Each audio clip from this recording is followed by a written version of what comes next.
permitir que você adiante aí, né, quando retomarem, se interessarem pela linguagem de programação, ou mesmo os princípios, né, que são usados nela, porque não sei se vocês repararam, né, mas exatamente muita coisa que a gente fez é um paralelo direto com o que pode ser feito, por exemplo, no PSPP, né? E a Mariana comentou, por exemplo, do Atlas TI, né? A gente não viu muito nesse curso aqui, mas é o mesmo tipo de paralelo que a gente pode estabelecer com análise qualitativa de documentos, principalmente, né? Encontrar determinadas correlações textuais, é o que pode ser feito com o R. É uma programação um pouquinho mais avançada, mas que futuramente, né, num outro curso, se vocês estiverem interessados, já tendo feito esse daqui, vocês têm a base para seguir, para acompanhar. Aproveitar para perguntar, Sara, você que tinha visto, né, aquele processo seletivo que envolvia o uso do R, o que você acha? Agora a gente chegando já próximo do fim do semestre, ajudou alguma coisa se você fosse fazer aquele processo a partir de agora? Ajudou, tava morrendo de vontade de mandar um e-mail para RH de novo. Oi, tudo bem? Dessa vez eu tô pronto. Mas ajudou bastante. Que bom, legal. Acho que não custa mandar um e-mail, né? Aquela velha história. O não a gente já tem, né? O que a gente tem a perder? Então, claro que o processo seletivo abre de novo, né? E não tem só aquela instituição, né? Muitos lugares adiante podem fazer seus processos similares também. E mal bem vira um diferencial, às vezes até num processo em que isso não seja diretamente solicitado, né? Se você coloca no seu currículo, olha, eu tenho conhecimento sim, fiz um curso de introdução à programação, conheço R, sei o que significam as operações básicas, me interesso pelo tema, consegui aprender. E aí vai que isso pode ser realmente, né, um diferencial para vocês no futuro. Então, era uma parte da ideia também. A gente está capacitando vocês não só para possíveis trabalhos, pesquisas que podem ser feitas via departamento, né, no futuro, como para fora também, em outros locais em que isso seja valorizado. E a tendência, pelo que a gente tem visto, é que isso aconteça cada vez mais em todas as áreas do conhecimento, né? As ciências sociais não estão, de modo algum, apartadas dessa grande transformação aí. E mesmo que vocês não usem diretamente a linguagem de programação, como eu estava falando, né, as lógicas que estão subjacentes, elas são as mesmas. Mesmo num programa como o PSPP, mesmo no Atlas TI, o que o R permite, que faz para a gente, né, que a gente abra o capô do carro, né? Você consegue olhar ali e entender, olha, quais são as peças, quais são as engrenagens, o que realmente faz com que esse motor se movimente. Mesmo que vocês não estejam ainda totalmente, né, confortáveis para fazerem isso de forma autônoma, sozinhas, imaginarem, olha, eu conseguiria fazer isso aqui sem nenhuma ajuda, mas é para dar uma primeira olhadela de fato, né? Para vocês verem que, olha, é possível, não é tão assustador assim. Eu espero que não esteja tão assustador assim como estava no começo, né? Acho que a gente foi bem devagarzinho. Se a gente parar para olhar hoje, né, algum tipo de linha de comando, alguma operação que vocês estão fazendo, olhando alguns meses atrás, né? E a gente teve realmente 2 meses e pouquinho, praticamente, né, para fazer essa parte do curso. Eu acho que é uma grande diferença, né? A gente não imaginaria que conseguiria chegar nesse grau de leitura de código em tão pouco tempo, eu acho. Então, estou bem E satisfeito com o uma coisa acompanhamento de importante vocês. também, Gabriel, Sim, eu também. é que o R tem a interface com esses programas que você falou e Sim. com outros, né? Aquele problema que a gente teve lá no PSPP, por Aham. exemplo, você poderia, aliás, só pode ser resolvido através da programação. Quer dizer, Exatamente. então, por trás de todos esses programas, você tem uma interação com o R, né? Então, isso também é uma Exatamente. coisa interessante. Se você E for eles abrir abrem, né? hoje. Exato. Se você for abrir hoje, né, no próprio PSPP, aquela parte de programação, olhando os comandos, né, podem ter pequenas diferenças, mas você reconhece, então isso aqui é uma função de agregação, só que ela é feita de uma maneira diferente dentro do PSPP, mas eu sei a lógica dela. Eu sei que eu tenho que pegar uma função específica de agregação, eu sei que eu tenho que pegar determinadas colunas, eu sei que as colunas que eu tenho que pegar tem que ser uma variável categórica e uma variável numérica se eu quiser calcular uma média. Isso tudo a gente viu e vocês podem rever, né, com os códigos que ficam para vocês aí para o aprendizado futuro. Então vamos lá, eu acho que a gente já deu tempo bastante, o pessoal continua atrasando, né? Espero que especialmente quem não conseguiu entregar o trabalho ainda apareça para a gente conversar um pouco sobre isso, acho que vai ser importante, vamos torcer. Vou aproveitar e perguntar, então, de novo, só temos Mariana e Sara. Mariana já foi nossa voluntária, né, padrão por várias aulas. Então, vou começar a pergunta para a Sara. Sara, topa ou também está difícil de compartilhar? Hoje eu tô no celular, meu Deus do céu, Tá desculpa, no porque meu celular. computador tá ruim. Não, sem problema. Acontece, a gente, especialmente na pandemia, sabe, tem que ser compreensivo, né? Mariana, vou te perguntar de novo, se você quiser a oportunidade, é ótimo. Se você não quiser, pode deixar que eu mesmo compartilhe dessa vez também, mas fica à vontade. O que você prefere? Não, posso compartilhar. Tá ótimo, te agradeço. Eu acho que realmente é sempre uma experiência bacana de aprendizado, gente, para vocês. Assim, é raro a gente poder ter um momento assim, né, de aprendizado supervisionado direto. Então, vamos aproveitar, né, a oportunidade mesmo. Deixa eu pegar o código de hoje. É a nossa nona aula de R. Acabei de mandar aqui pelo chat para vocês. Pedir que aí vocês abram, né, no RStudio.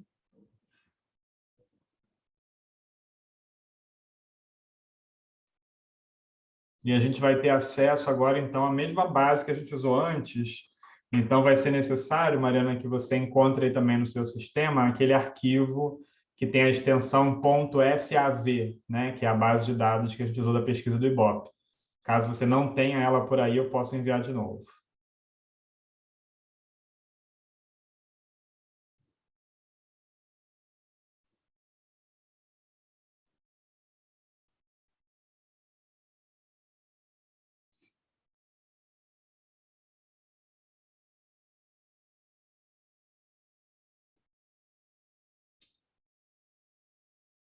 Tá ótimo. A Mariana já clicou num comando ali que instala essas dependências, né? Então, eu imagino que ele já comece a instalar pacotes que sejam necessários.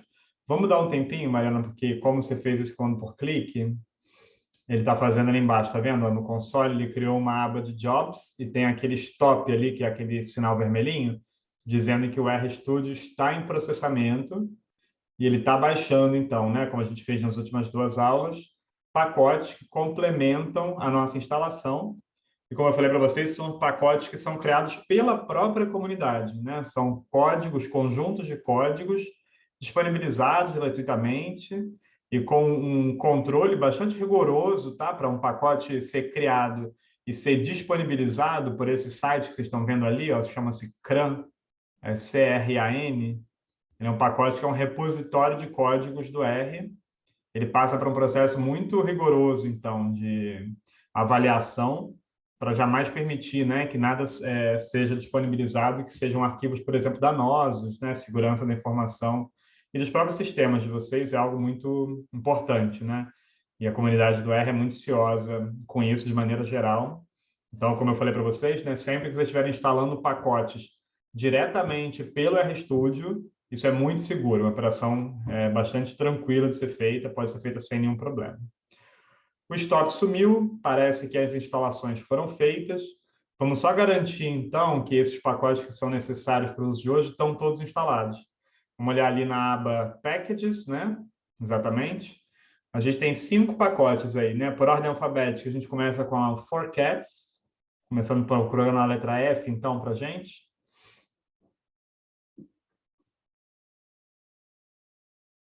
Tá ali, ó, Forcats. É um pacote, é sempre legal de ler a descrição, né, para entender o que cada um deles faz. É um pacote de ferramentas para a gente trabalhar com variáveis categóricas, os fatores, né? É muito importante isso sempre que a gente tem uma pesquisa fruto de um questionário. A gente tem uma pesquisa fruto de um questionário, muitas vezes ela tem um conjunto de opções de resposta, que, como a gente viu, são fatores, são variáveis categóricas, fatores na linguagem de programação do R, que são respostas que não tem necessariamente um grau de continuidade. Não é uma resposta sequencial do tipo 1 é menor do que 2, que é menor do que 3. São respostas diferentes possíveis, como em qual candidato você votou. Você votou no candidato A, você votou no candidato B. São respostas, então, são variáveis categóricas. Forcats é um pacote que ajuda a gente a tratar essas variáveis. Depois a gente tem o ggplot 2, por ordem alfabética, que a gente já tinha instalado na última aula, já está aí, já conhecemos. Em seguida, nós temos o Raven. Ah, legal. Mariana clicou no nome do pacote, ele abriu o Help ali, que é bem interessante, tá? Então, a documentação de ajuda do RStudio, especialmente, costuma ser razoavelmente boa. Não vou falar excelente, porque nenhuma linguagem de programação praticamente tem uma documentação excelente. Mas quando a gente se perde um pouco, quando a gente precisa de ajuda, o primeiro lugar a se procurar é no próprio programa que a gente está usando. E quase que em mesmo grau a gente procura direto na internet. Tem sites especializados nisso, mas eu acho que o primeiro caminho melhor mesmo a ajuda que o próprio programa oferece. Então, aí a gente tem uma descrição das formas dos principais arquivos, guias de usuário, eles chamam de vinhetas, né? Vinhetas do pacote, que são exemplos de uso. Então, dá para aprender muito de forma autônoma também, tá, gente? E grande parte de aprender a programar é aprender a aprender sozinho também. É aprender a aprender, né? Então, saibam que existe essa possibilidade de ajuda. Qualquer função do R que vocês queiram usar ajuda, eu não lembro se eu comentei isso com vocês, se não comentei foi falha minha, devia ter comentado. Vamos fazer o seguinte, no console, Mariana, escreve ali para a gente interrogação, print, tudo junto. E dá um Enter aí. A interrogação é o operador de ajuda. Então, o que é o comando print? Me dê uma ajuda a respeito do comando print. Ele abre ali no canto inferior direito, então, a ajuda, que é a documentação do R, e ali vocês podem ler todos os detalhes a respeito do que é essa função. O nome total dela é print values, né? Imprime, que a gente viu que é exibe, né? Não tem a ver com uma impressora, é exibição. Exibe valores. A ajuda está em inglês, infelizmente, né, um mal necessário em programação, mas ele fala exatamente como você usa, quais são os argumentos dessa função, quais são as várias opções que essa função pode ter. Exige um pouquinho mais de conhecimento para você conseguir ler bem uma documentação, mas é bom vocês saberem que ela está disponível. Às vezes, se vocês confundem com algum comando, não lembram se ele existe, o que faz, quais são os argumentos, é uma ferramenta muito útil que está disponível aí, vocês viram, de forma super imediata, né? Botou uma interrogação na frente do nome do comando, deu Enter no console, ele já abre ajuda para você a respeito daquele comando, daquela função. A Mariana viu a ajuda do próprio pacote, né? Clicando no nome do pacote, ele abriu a ajuda do pacote como um todo. Isso também é uma ferramenta bastante útil. Vamos voltar lá então na lista de pacotes e procurar o Raven agora, que é o próximo, com H. Está ali, né? O Raven, como a gente viu na última aula. Ele serve para importar e exportar arquivos em formato SPSS, Stata e SAS. São 3 dos programas principais, então, de uso estatístico. Em seguida, a gente tem Labeled, que é o próximo pacote. Ele ajuda a gente com a rotulação dos eixos, né, de um gráfico. E, por último, a gente tem Tibble, com T.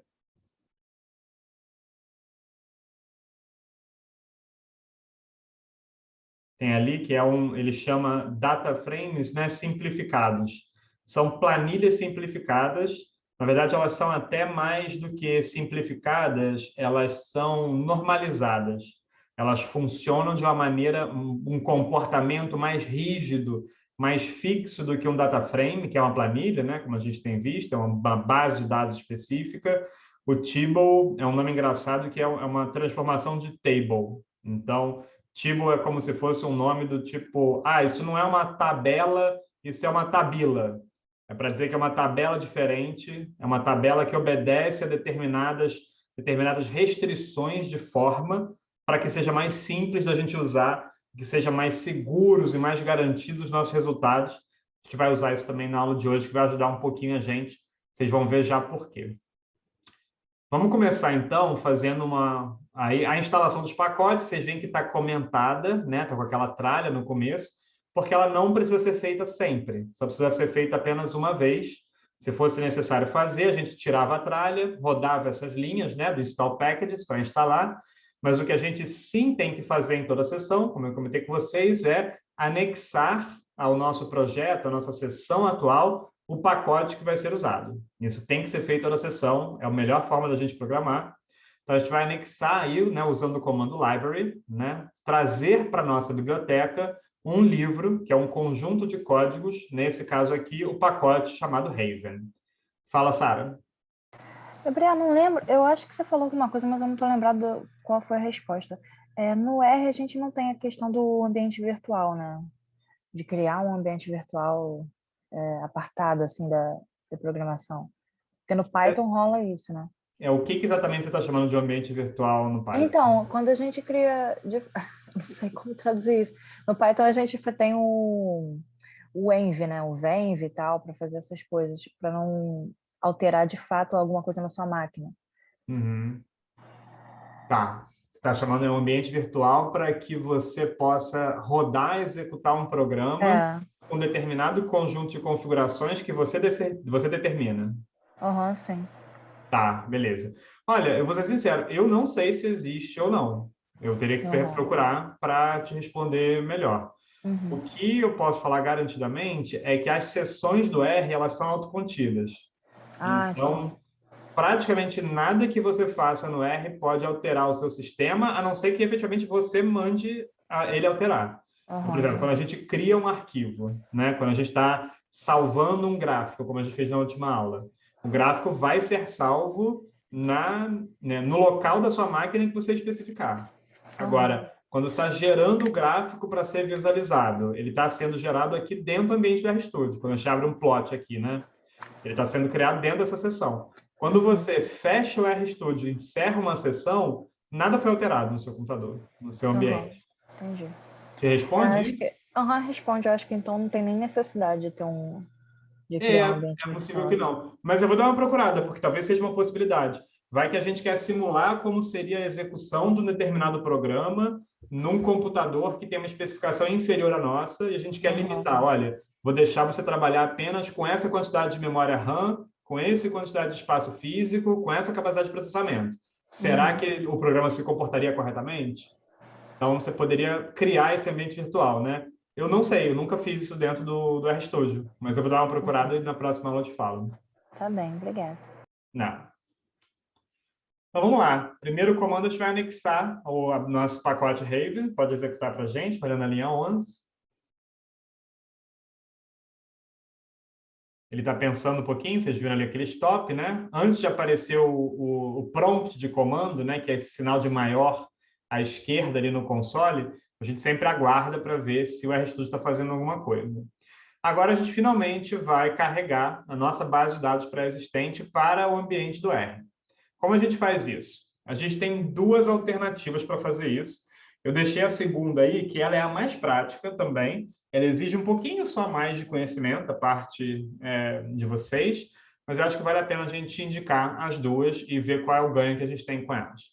A primeira, a gente usa uma outra função chamada read_save, ou seja, a gente vai ler um arquivo de extensão SAV, é a linha 15. Né, ali, o que a gente está fazendo? A gente está fazendo uma operação de atribuição na setinha. Então, a variável que estamos nomeando de pesquisa bruta, eu gosto sempre de separar essa pesquisa bruta, pesquisa em estado bruto, da pesquisa que a gente manipula posteriormente. Então, vamos criar um objeto que se chama pesquisa bruta.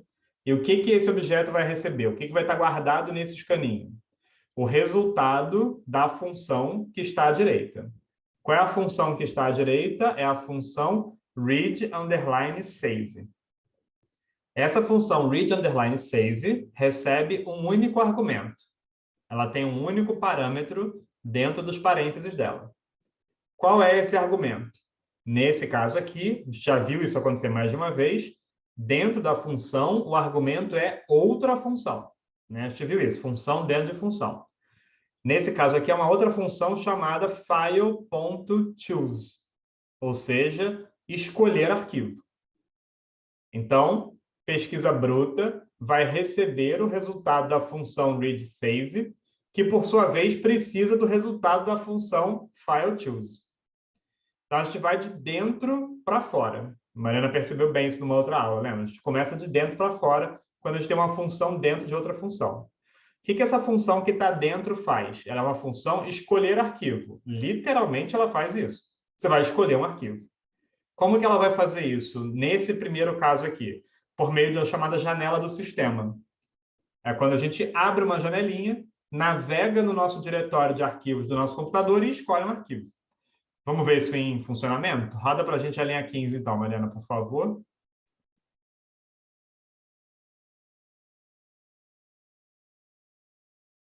Ele deve ter aberto, Mariana, mas a gente não está vendo, porque eu acho que você compartilhou só a RStudio, não é isso? Não tem problema. Pode buscar aí, pode navegar na sua rede de diretórios. Quem estiver fazendo, né, quem estiver acompanhando na sua própria execução, vai ter visto abrir a janela do sistema. Ah, a Mariana até mostrou para a gente agora, pronto. A janela do sistema. E ela vai buscar onde está no computador dela o arquivo .save. Você lembra onde está, Mariana? Senão eu reenvio para você. É o mesmo arquivo que a gente usou na primeira metade do curso com o PSPP. É aquela pesquisa do Ibope. O arquivo tem uma terminação .sav.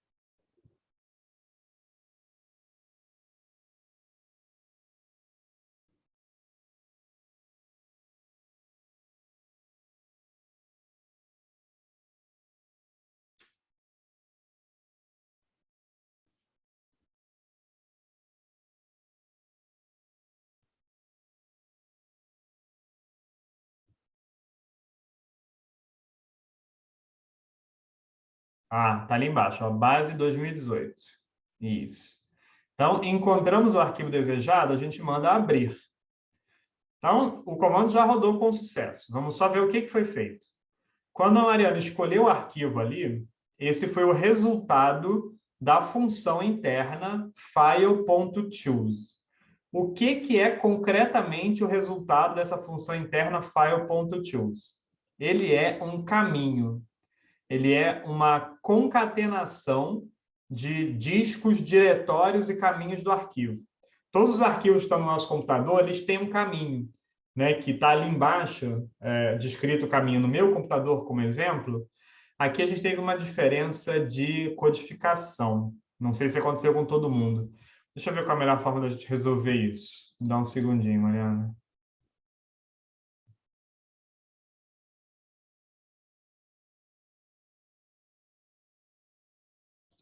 Tá, vamos fazer na mão mesmo, que vai ser mais simples do que isso. Você está vendo que depois da letra E dois pontos, na linha 17, tem dois sinais que são sinais, se não me engano, de iene. Troca esses sinais, por favor, por sinais de barra invertida. É a barra que é deitadinha da esquerda para a direita. No teclado costuma estar no lado esquerdo. Ele está aparecendo como símbolo de iene mesmo assim, quando você está digitando a barra, Mariana? Tá. Então, esse é um problema de codificação. Fiz um negócio errado aqui, peraí. Não tem problema, não tem problema, não teve nenhuma diferença. A gente tem que alterar a codificação do arquivo para você. Vamos fazer o seguinte, vai ali em File, lá no menu principal, e aí escolhe aí a opção Reopen with Encoding.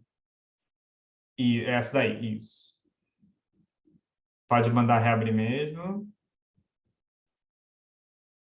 Aí ele pergunta para você uma codificação.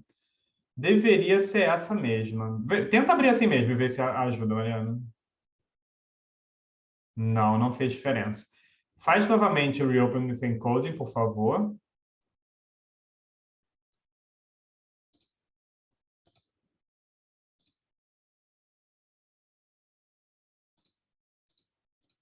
Tenta com a UTF-8, por favor, Mariana.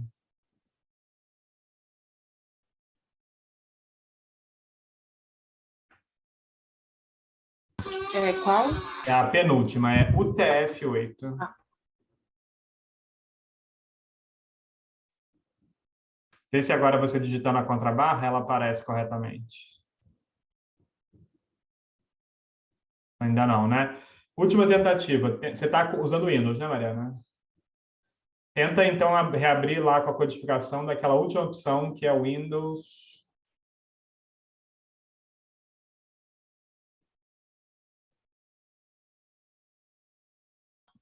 Onde? Faz o mesmo procedimento, aquela abrir com, né, Reopen with Encoding de novo, lá em File.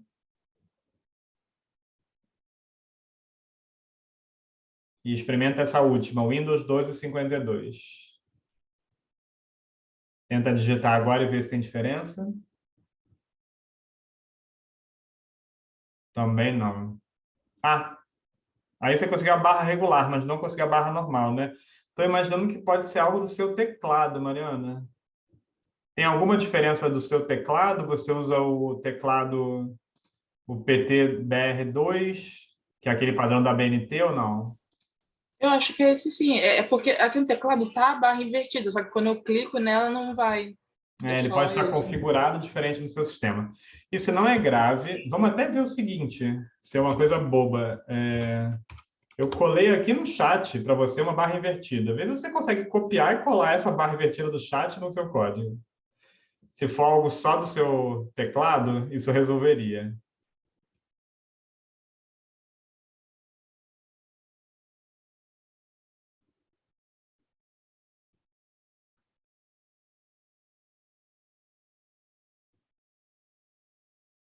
Se você tentar colar esse símbolo aí, ele não apareceu, é isso?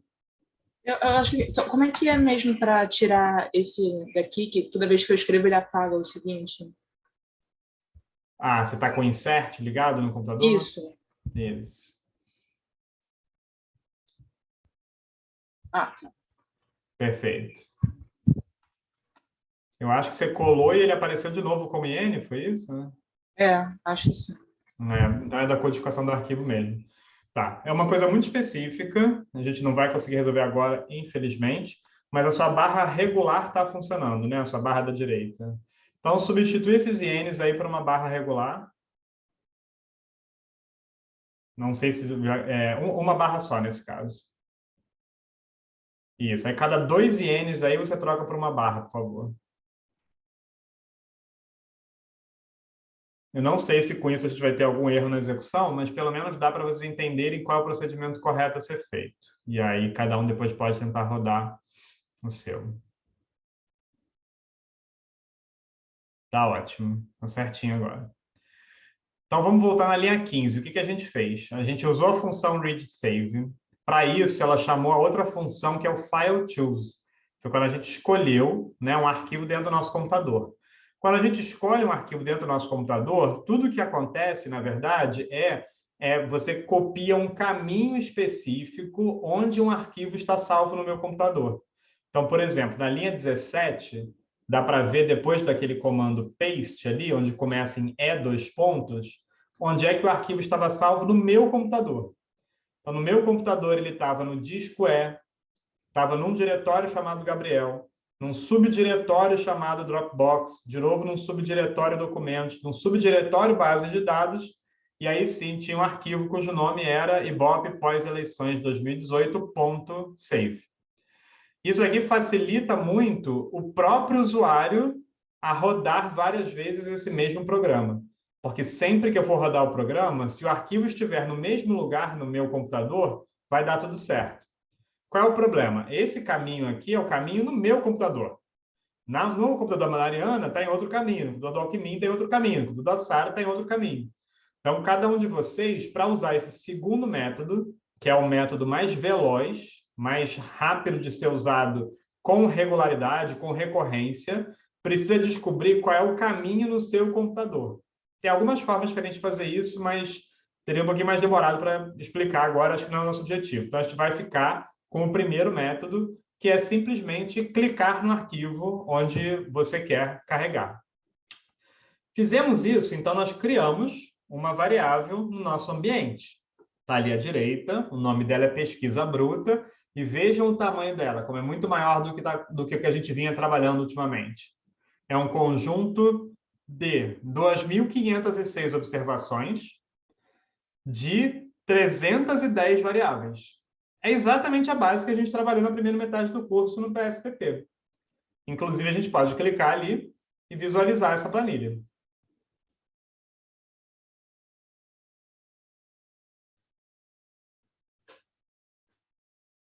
Está lá ela, reconhecem? É exatamente a planilha que a gente usou. Entrevistador, tem o código do entrevistador, número do questionário, peso da pesquisa, tempo da entrevista. Se você for com essa barra horizontal para a direita, Mariana, você vai vendo as colunas seguintes. arrastando aí? Né? São 300 e poucas variáveis, são todas as respostas do questionário. O RStudio mostra, por definição, as 50 primeiras. Está vendo ali em cima? Tem colunas 1-50. Estamos vendo as 50 primeiras colunas. Se a gente quiser visualizar mais, a gente tem aquelas setinhas ali. A gente pode clicar ao lado da numeração das colunas. A gente vê as seguintes, né? As 50 seguintes. Legal. Isso ajuda a gente a ver que a gente conseguiu, com um comando muito simples, né?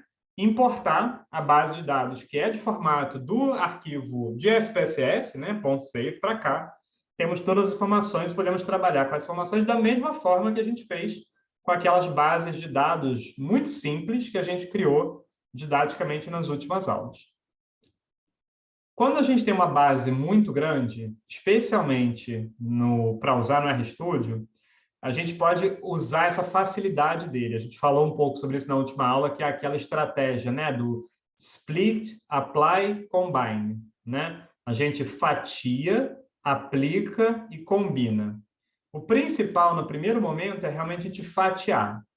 Agora, antes, inclusive, da etapa da gente fatiar, um procedimento muito importante, conhecido, e que vocês vão ver bastante, é chamado de arrumar os dados. É como se eu estivesse realmente arrumando a casa, colocando as coisas nos seus devidos lugares, entendendo o que é cada um desses dados e deixando a planilha da forma mais legível possível para a gente. Vou pedir para a Mariana voltar no início da pesquisa, as primeiras 50 colunas, na visualização.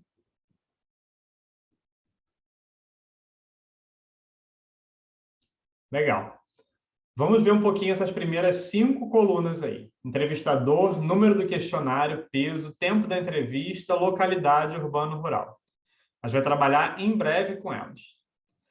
Para arrumar a casa, é preciso que a gente saiba até primeiro o tamanho da bagunça, né? A gente tem que olhar o que exatamente não está compreensível ou o que é informação que não nos interessa na pesquisa. Vamos voltar então no script finalmente e fazer um comando que seria o equivalente ao comando que a gente fez quando a gente tem uma base pequena e simples. O que eu falei para vocês? Quando a gente tem uma base pequena e simples, se a gente chama essa base pelo nome da própria variável, pelo nome do objeto que a gente armazenou, então, qual é o nome da nossa base de dados internamente aqui agora na RStudio? Nós chamamos ela de pesquisa bruta.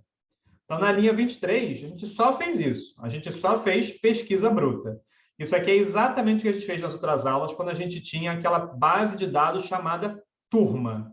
Lembram que a gente tinha uma planilha chamada turma? Se a gente escrevia turma e executava esse comando simplesmente, a gente visualizava no console a nossa turma. A gente via os dados com as linhas, com as colunas, a gente conseguia visualizar os nomes dos alunos, a gente via as notas, as faltas.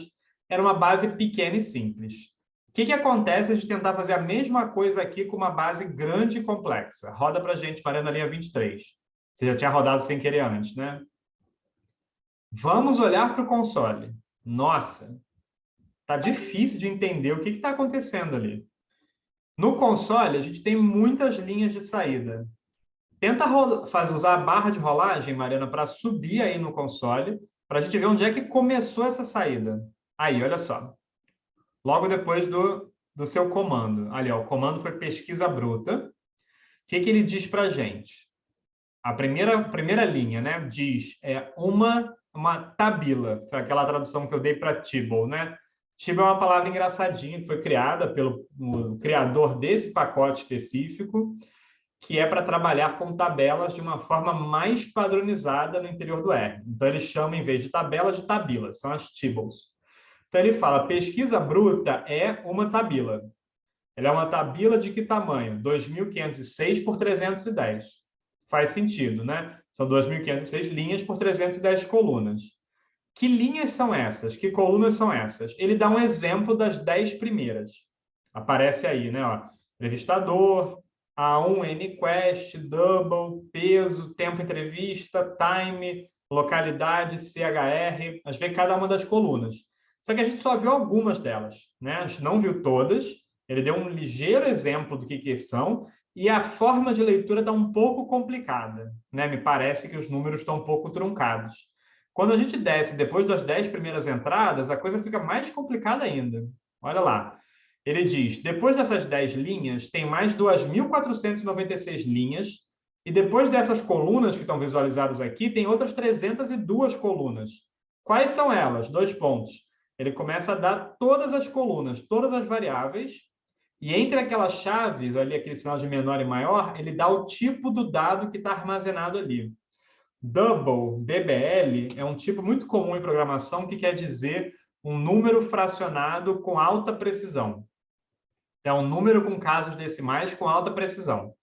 Isso está por padrão. Nesse caso aqui, a gente praticamente nem tem perguntas que tenham resultado com números fracionados, com números com casos decimais, com vírgula, e que precise de alta precisão, que é o caso de aplicações científicas. Em geral, aplicações que lidam com ordens de grandeza infinitesimais, com uma quantidade muito grande de casos decimais. Dificilmente é o caso em ciências sociais, tá? A gente tem um nível de precisão bastante alto, mas não muito a gente usa casos decimais com grande quantidade de casos assim.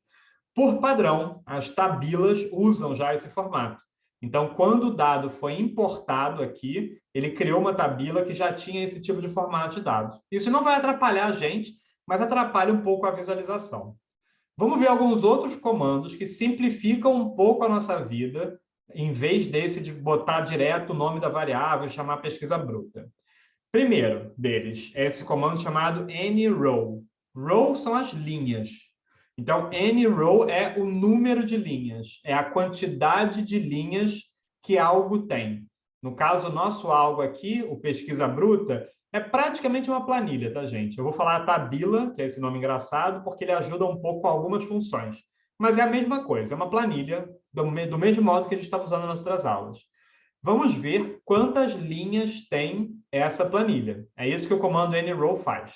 A gente já viu esse número ali, né, da direita, 2.506, já sabe o que é.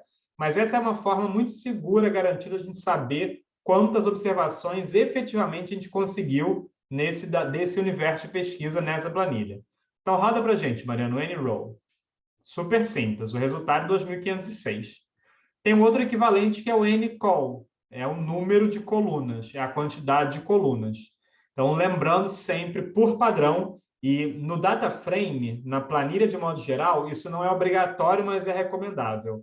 Na tabela, que é esse outro formato de dados, isso é obrigatório.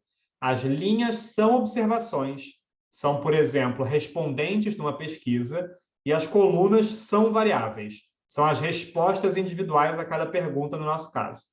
Então, o anyCol aqui, Mariana pode rodar para a gente, como é de se esperar, o resultado é 310. A gente tem 310 respostas numa pesquisa para cada respondente. Vamos olhar como é que a gente via a informação um pouco mais bem estruturada num data frame simples, numa planilha simples. A gente usava esses dois comandos, vocês lembram deles. O primeiro é o str, né, que é o comando de structure. É para ver a estrutura de um data frame, a estrutura de uma planilha. Olha como é que ele se comporta com uma tabela complexa.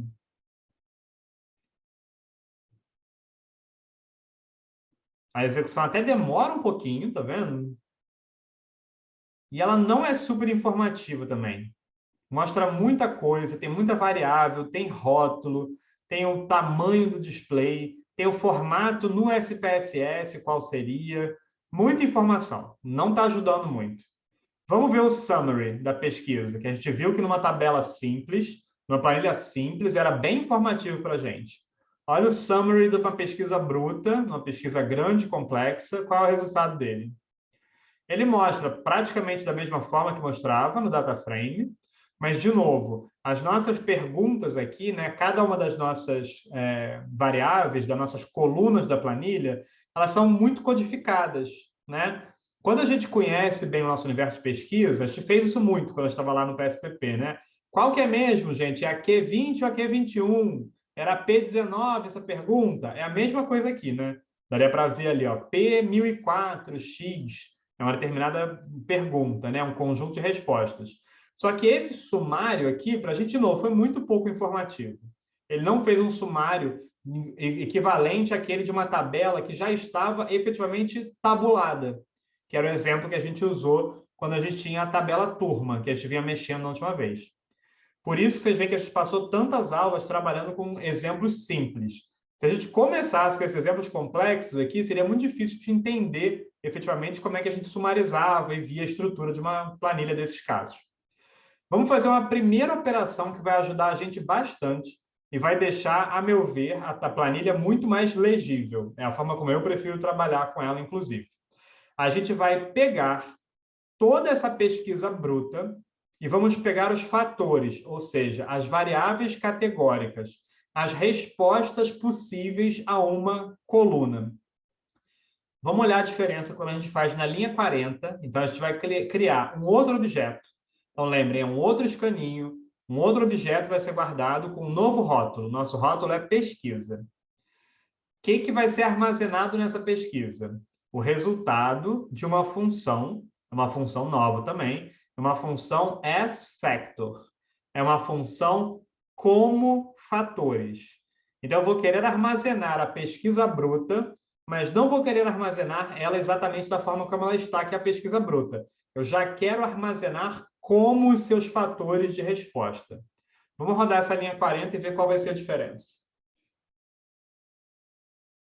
Foi criado um novo objeto ali no ambiente de memória, chamado pesquisa dessa vez. Ele foi criado com base na pesquisa bruta, mas vamos visualizá-lo. Vamos clicar ali no pesquisa. Então, temos agora duas tabelas diferentes, duas planilhas diferentes. Quando Mariana rodar para a direita dessa vez, olha qual é o resultado, o que está armazenado nas respostas. Mês de entrevista, novembro, a gente tem um ano. Olha a coluna sexo. Sexo já tem feminino e masculino. A coluna escolaridade já tem as possíveis respostas de escolaridade. Vamos comparar com a pesquisa bruta? Essas aí são boas colunas para a gente comparar.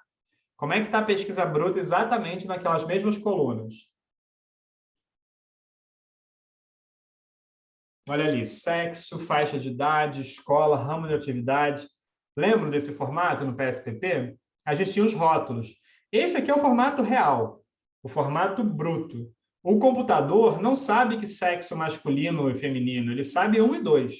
A gente que deu o rótulo para ele na própria pesquisa, dizendo feminino é 1, masculino é 2. E a gente lia e tinha essa informação. Aqui o que a gente fez foi efetivamente substituir esses valores pelos seus rótulos, pelos nomes já de cada uma das respostas possível, e isso facilita um pouco a nossa visualização. Olha de novo lá a pesquisa como é que está. Ramo de atividade do chefe da família, né? Temos ali, já estão valores ausentes, sabe? 99, né? A valores ausentes. Se a gente desce um pouco, a gente vê, ó, ramo de atividade, prestação de serviço, atividade social inativa, transporte, né? Então, a gente ganha em valor semântico, né? A gente ganha aí já em uma visualização um pouco mais significativa para os nossos objetivos. Então, essa é a primeira arrumação que a gente está fazendo na nossa base. E com isso, como a gente não fez nenhuma alteração substantiva na base bruta, a gente só substituiu os valores brutos pelos seus fatores respectivos, né? Pelas respostas reais que as pessoas deram na pesquisa, a gente não precisa mais lidar com a pesquisa bruta. Então, não vamos fazer que nem na última aula, que a gente não teve o cuidado de arrumar o nosso ambiente de trabalho. Dessa vez, vamos remover uma coisa que não esteja mais necessária. Então, lá na planilha, no nosso script, a gente pode fazer um remove pesquisa bruta.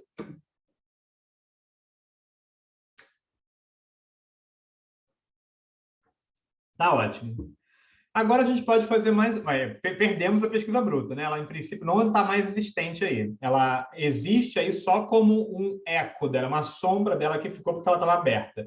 Se você tentasse abrir novamente com aquele comando view, né, que foi o resultado do clique ali na área de ambiente, provavelmente a gente teria um erro.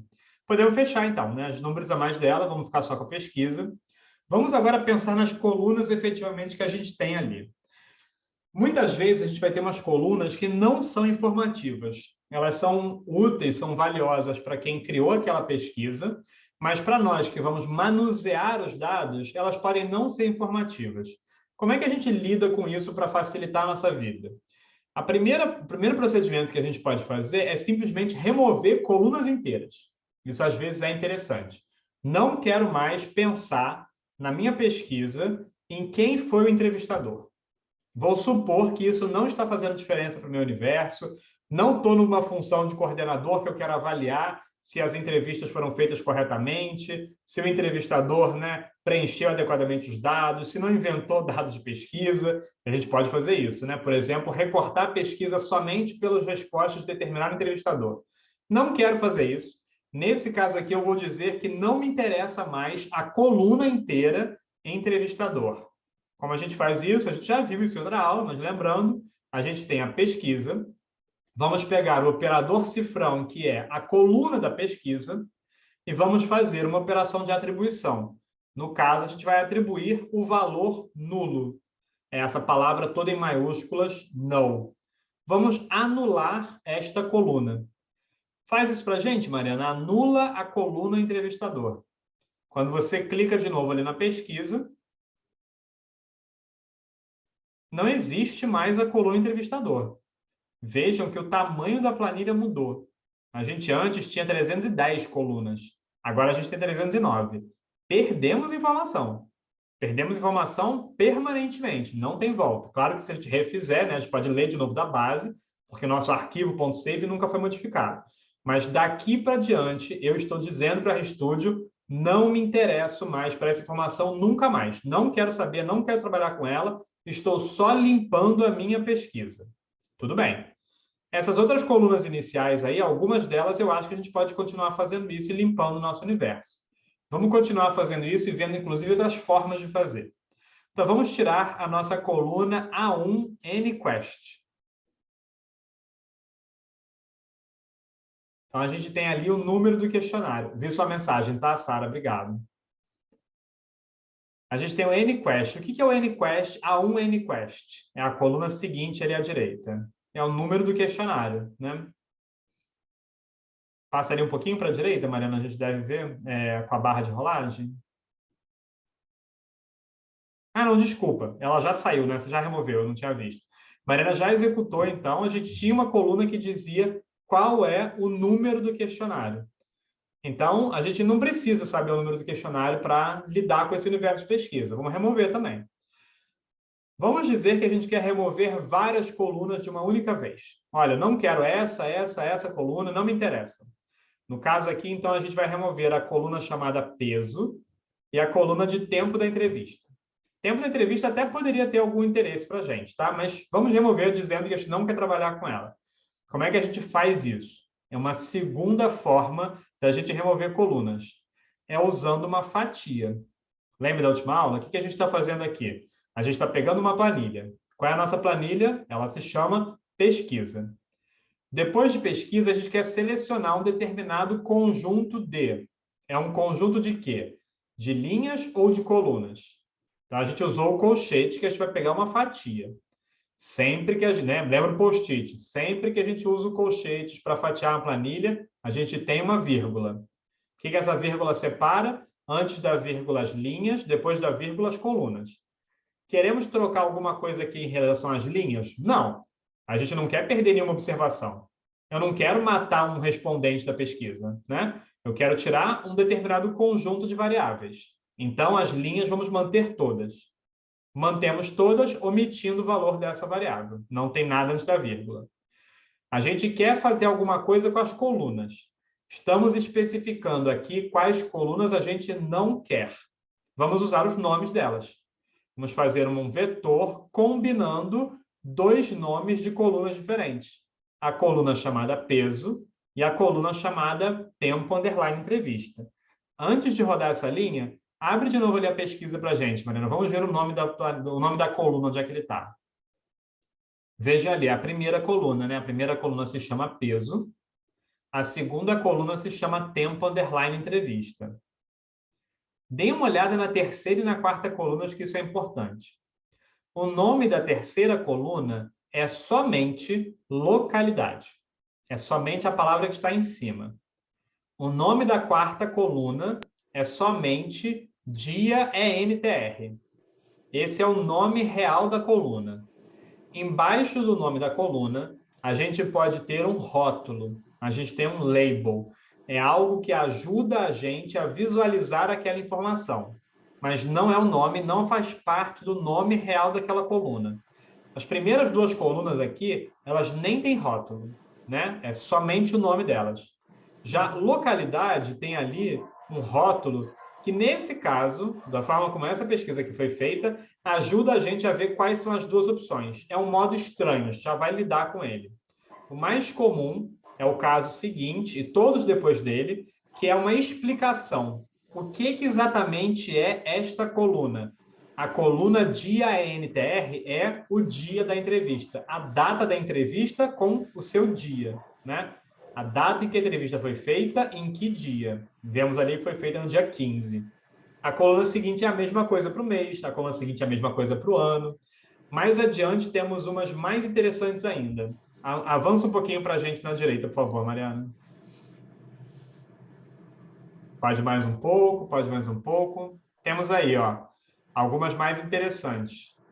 A gente tem escola, né? D3. O nome da pergunta, o nome dessa coluna é D3_escola. O que essa pergunta realmente queria perguntar? A escolaridade. Então, o rótulo é um rótulo que, em geral, é maior, é por extenso, ele explica o que está fazendo. Passa mais um pouquinho, que vai ter algumas, elas são mais explicativas ainda, que vai ser interessante. Essas todas são informações do questionário iniciais. Quando a gente chegar efetivamente nas perguntas, aquelas que têm o código A, Q, pronto, olha aí, ó. Código Q1, né? O nome dessa coluna é simplesmente Q1.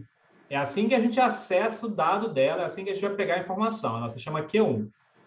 Contudo, embaixo tem um rótulo. Esse rótulo ajuda a gente a visualizar a pergunta real. Nesse caso, a pergunta era: quanto o senhor ou a senhora se interessa por política? Tinha mais coisa ainda, né? A pergunta é maior ainda. A gente já vai ver como é que a gente visualiza todos esses rótulos na sua integridade. Mas isso ajuda a gente a visualizar, né? Vocês lembram como a gente fazia lá no PSPP? A gente tinha que olhar outra aba para ver qual era o nome, ou a gente tinha que abrir o PDF da pesquisa. O R é sempre o ambiente onde ele tenta agregar toda a informação. Ele tenta deixar tudo para você visualizável internamente no RStudio. Vamos voltar para o script, então, e ver mais formas de a gente remover colunas. Estávamos vendo agora essa que era uma fatia, e a gente estava combinando diferentes colunas pelos seus nomes e atribuindo a essa fatia nova o valor nulo também. Estamos anulando uma determinada fatia da pesquisa base, né, da nossa tabela original. Roda a linha 50 para a gente, vamos ver o resultado.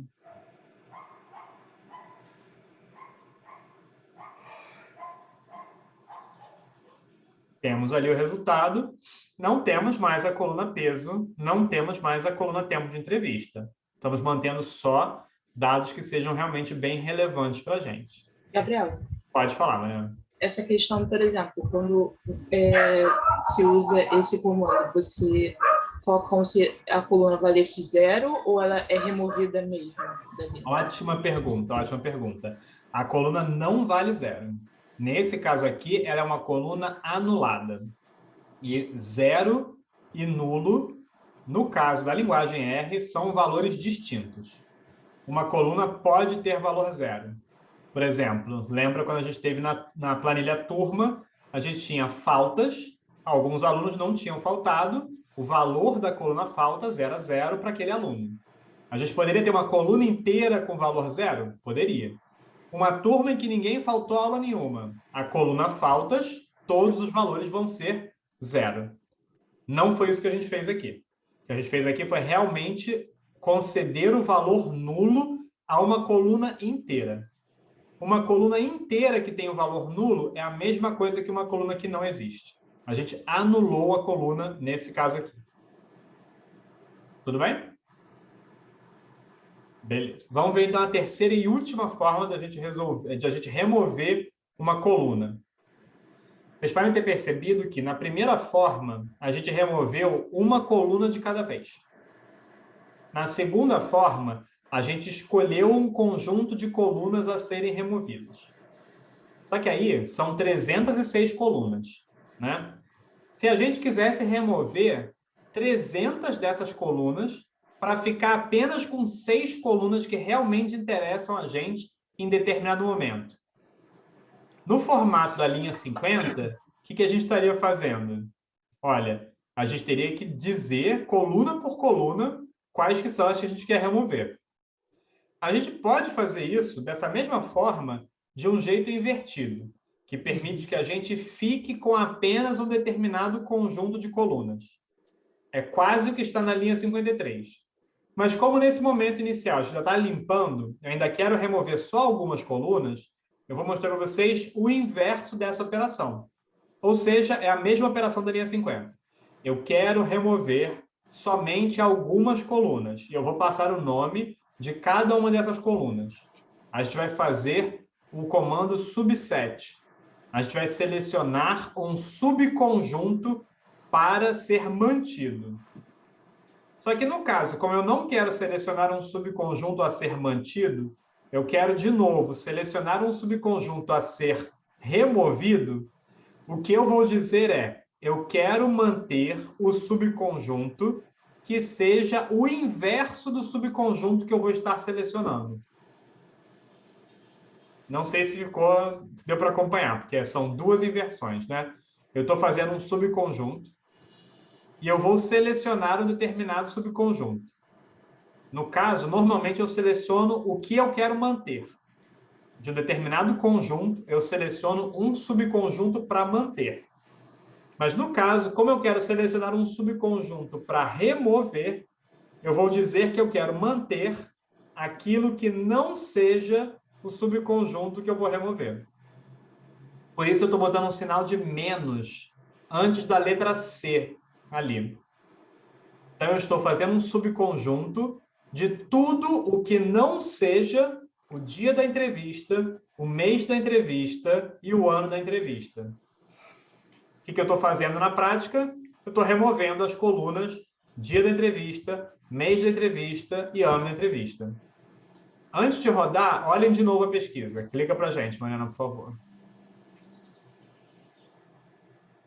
Temos ali, ó, 3 colunas, né? Dia da entrevista, mês da entrevista, ano da entrevista. Antes temos a coluna localidade, depois temos uma coluna que é o D1A, idade. Vamos rodar essa linha?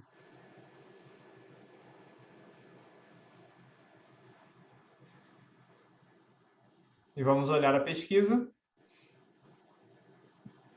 Removemos, de fato, aquele conjunto de informações que não nos interessava ainda nesse momento.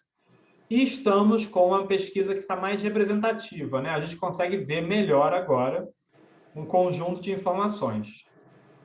Digamos que a gente queira selecionar um conjunto pequeno de informações. A gente queira selecionar apenas algumas colunas. A gente já sabe fazer isso, a gente fez algumas vezes, né? A gente pode fazer uma fatia e determinar na fatia um conjunto de colunas específicas que vão ser mantidas com todas as suas linhas. Isso eu vou deixar vocês fazerem, porque é bastante simples, a gente já fez muitas vezes antes, e cada um pode fazer a fatia que preferir, né? Cada um se interessa mais por determinado assunto. Agora que a gente já limpou um pouquinho mais da nossa planilha, né? Estamos na primeira etapa ainda, que é a etapa de arrumação. Vamos ver melhor o conteúdo da planilha e conhecer melhor o domínio da pesquisa. Para isso, a gente vai usar esse pacote, que é o pacote Tibble. Então, vamos anexar ele ao nosso trabalho. Ele agora está ligado, ele tem um checkzinho ali na lista de pacotes. E vamos usar um comando novo, que é o chamado glimpse. Ele é o equivalente do STR. O STR está ali comentado para vocês verem. A gente já usou o STR em cima. Já vimos por que ele não era útil quando a gente tem uma tabela que é mais complexa, que tem mais observações. Mas, então, esse pacote Tibble fornece para a gente um comando melhor, que é esse comando glimpse, que é um vislumbre. Vamos dar uma olhadela com esse pacote Tibble nos dados da pesquisa. Olha como vai ficar uma visualização muito mais informativa usando esse glimpse. Vamos subir, Mariana, para o início dessa resposta, início desse retorno do comando. Ele é bem grande, mas ele está bem estruturado.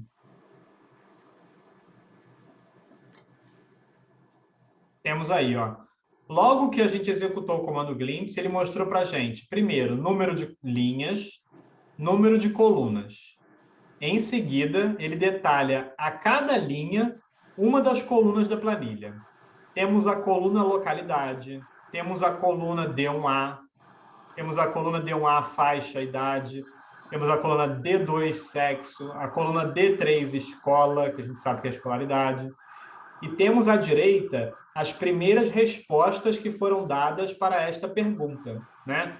Então, localidade, urbano, urbano, urbano, urbano, urbano, idade, 41, 23, 21, 39, faixa de idade, vejam ali que confere, né? 35 a 44, 18 a 24, 18 a 24, 35 a 44, 55 a 64. As faixas estão corretas. Sexo, feminino, masculino. Legal. Quando a gente desce, a gente tem aqui realmente todas as respostas. Se a gente tivesse feito uma fatia que mais nos interessasse, estou estudando religião, quero pegar apenas as perguntas, né, as respostas às perguntas que têm a ver com religião e que eu estou analisando. Digamos que eu não quero saber sexo, não quero saber. Então, eu recorto. Faço apenas um recorte com religião. Esse vislumbre aqui da tabela vai ficar ainda mais informativo para a gente. Vai mostrar para a gente esse conjunto, né, de respostas. E a última coisa importante para a gente ver aqui, logo antes da resposta, entre aquelas chaves ali que são maior e menor, a gente tem o tipo do dado. Vocês lembram que eu estive isso antes também? CHR é o tipo caractere, né? Significa um texto. Então, a localidade está disposta aqui como um tipo texto. Veja, inclusive, que está entre aspas. Lembra que eu estive isso? Textos literais são sempre entre aspas. Então, urbano e rural aqui estão aparecendo como textos. Já todos os outros ou estão aparecendo como números. Então, DBL, lembra que eu falei para vocês que é um número com dupla precisão. É um número com uma precisão muito alta, completamente desnecessário nesse caso aqui, que a gente não tem nem números fracionados, né? Idades estão sendo armazenadas como números inteiros, mas não tem problema, o R lida muito bem com esses tipos com alta precisão. E os outros tipos são os chamados fatores, né? FCT ali é de factor, é um fator que a gente viu que é uma variável categórica. Então, são respostas fechadas, né? Respostas categóricas. Em quem você votou, né? Nesse caso aqui é um mau exemplo, né? Qual o seu sexo? Que a gente tem como se fosse possível só duas respostas. Ciências sociais, a gente aprendeu melhor do que isso já, né? Vamos ver como a gente pode resolver isso. Vamos ver ali os atributos, né, de cada uma dessas colunas. Estou interessado em ver como é que a pesquisa está lendo as respostas da pergunta D2 sexo. Então, vamos ver os atributos dessa coluna. A gente tem 3 atributos importantes aí. Primeiro atributo é o atributo níveis. O atributo níveis são os níveis de um fator, são as respostas possíveis.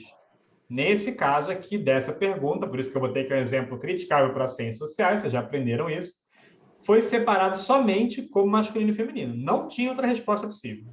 Nessa pesquisa aqui, era uma resposta categórica, era um ou outro. Qual é o label, qual é o rótulo dessa coluna?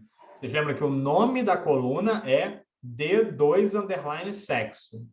O label dessa coluna, o rótulo que foi fornecido para ela é muito parecido nesse caso. D2 parênteses sexo. Naquela de escola era diferente, né? O rótulo da coluna era escola, mas o label dizia escolaridade. O rótulo de uma pergunta era pior ainda, né? Qual era a pergunta? A pergunta é P7. Qual é o label? Qual é o rótulo da pergunta? O rótulo era P7. Em quem o senhor ou a senhora votou na última eleição? Ele é muito mais descritivo. E a classe é realmente o tipo de dado que a gente já viu que é um fator, né? Então, no caso aqui, vocês lembram, né, que em R todos os dados são sempre vetores, são sempre conjuntos de elementos, mesmo quando você só tem um elemento. No caso aqui, a gente tem um conjunto muito grande, né, uma coluna inteira com as respostas, é um tipo fator, que é uma variável categórica. Vamos ver quais são os atributos dessa outra coluna, chamada REG? Um pouco mais informativa, né? É a região. E quais são os níveis possíveis? Quais são os 5 níveis? São as respostas, né, a uma pergunta, que é uma variável categórica, respostas fechadas a uma pergunta. Região só pode ser entre essas 5. Essa aqui não tem nenhum problema, né? Essa é a divisão geográfica, né, por regiões no Brasil. Tudo certo. Vamos ver os atributos de localidade. Interessante, né? Para a localidade, a gente não tem o mesmo tipo de organização que tínhamos para D2 sexo e região. Ele foi organizado como caractere e não como fator. Lembra que eu mostrei para vocês? Aqui é CHR, ele está como fator literalmente urbano, literalmente rural. Não é a melhor organização para uma variável categórica. É melhor que ele seja como fator. A gente pode fazer isso com essa função, literalmente também S-factor, que a gente já viu antes. Nesse caso, a gente vai estar coagindo um determinado conjunto de valores a se comportarem como fatores. Nesse caso, funciona, porque só tem dois mesmo. É ou urbano ou rural. Quando que isso não funcionaria? Se você tivesse uma pergunta de resposta aberta. Que, infelizmente, a gente não tem nesse exemplo aqui. A gente vai ver nosso próximo encontro, se a gente quiser, a gente pode ver isso. Quando a gente tem uma pergunta aberta, por exemplo, nessa pesquisa aqui, a gente tinha a seguinte pergunta: o que você considera como democracia? Como você define democracia? É uma pergunta aberta. Cada respondente pôde responder qualquer coisa que queria. Aqui sim faz sentido a gente ter textos. Faz sentido a gente ter textos armazenados literalmente como textos. Por quê? Porque a gente não tem níveis, a gente não tem fator, a gente não tem uma resposta a uma variável categórica. A gente tem uma infinidade de respostas que podem ser trabalhadas qualitativamente. O Atlas TI faz isso muito bem. O R faz isso também, apesar de ser um pouquinho mais complicado. Se tiver tempo, a gente vê depois na próxima aula, para terminar o curso mesmo com isso. Mas eu queria mostrar para você a diferença de variáveis categóricas de um lado e de variáveis abertas, de respostas a perguntas abertas.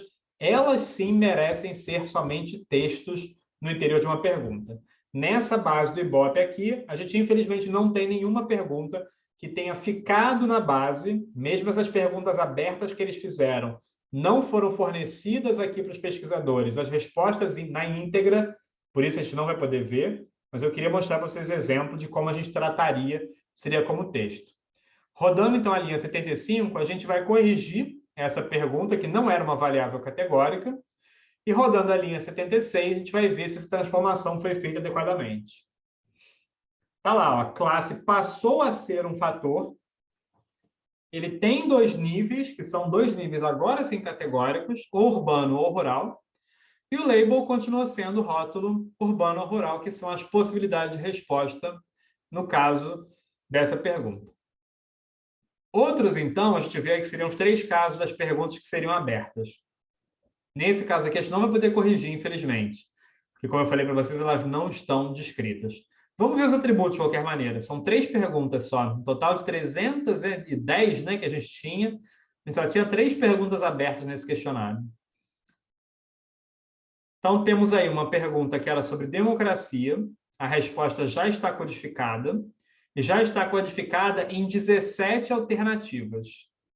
Quais foram essas alternativas? Foram uma leitura posterior que a equipe de pesquisa fez.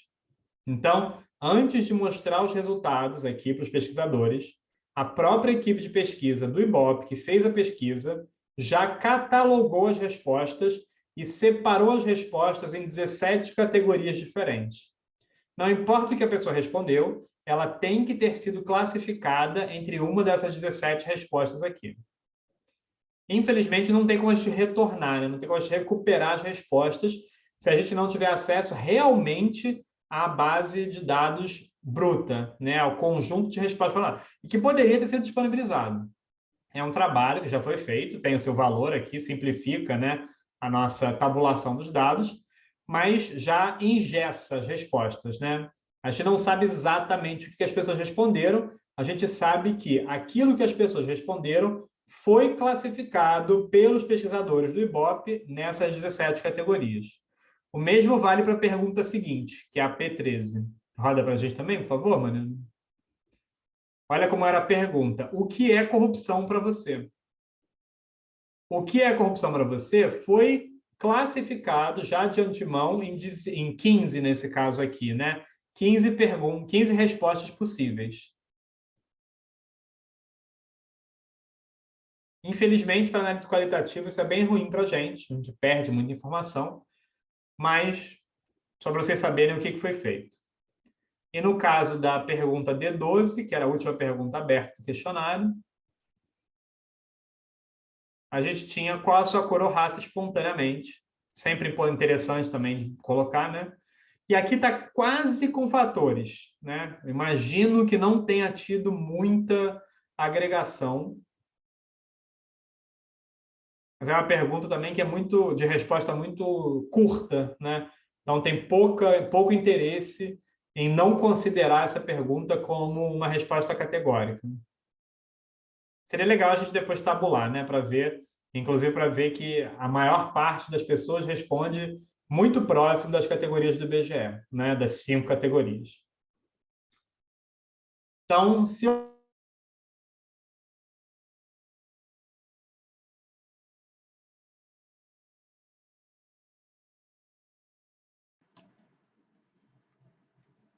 Congelou. Alguém está me ouvindo?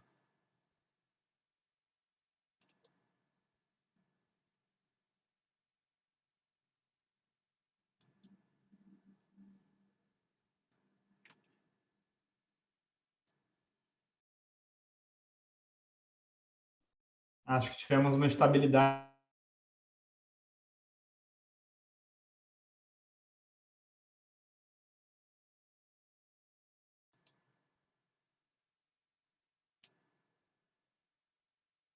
Acho que a Mariana caiu, né?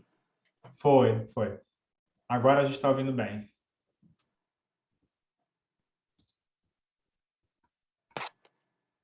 Deve ter sido uma estabilidade geral mesmo. Sara, continua aí? Está ouvindo a gente? Continuo, mas deu um problema aqui na minha internet, tá caindo esquisito. Eu acho que foi um pico geral. Vamos dar um tempinho para ver se a Mariana consegue voltar. Tá.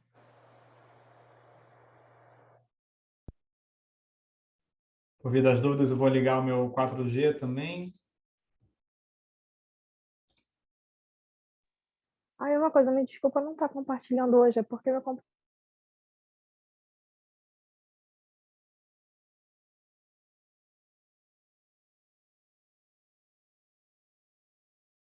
É algo que é totalmente opcional, vocês estão fazendo agora, né, sendo gentis com os professores. Eu acho que é sempre bom para aprender e não teria esse problema quando a gente estiver no presencial, né, porque a gente vai ter o laboratório para que tudo esteja instalado e a gente acompanhe junto. Então, é só para a gente simular o mínimo, né, de uso. A gente estaria lá por cima do ombro de vocês, né, visualizando as telas de cada um, corrigindo, vendo o que está sendo feito, tirando as dúvidas. É só para a gente tentar simular minimamente isso.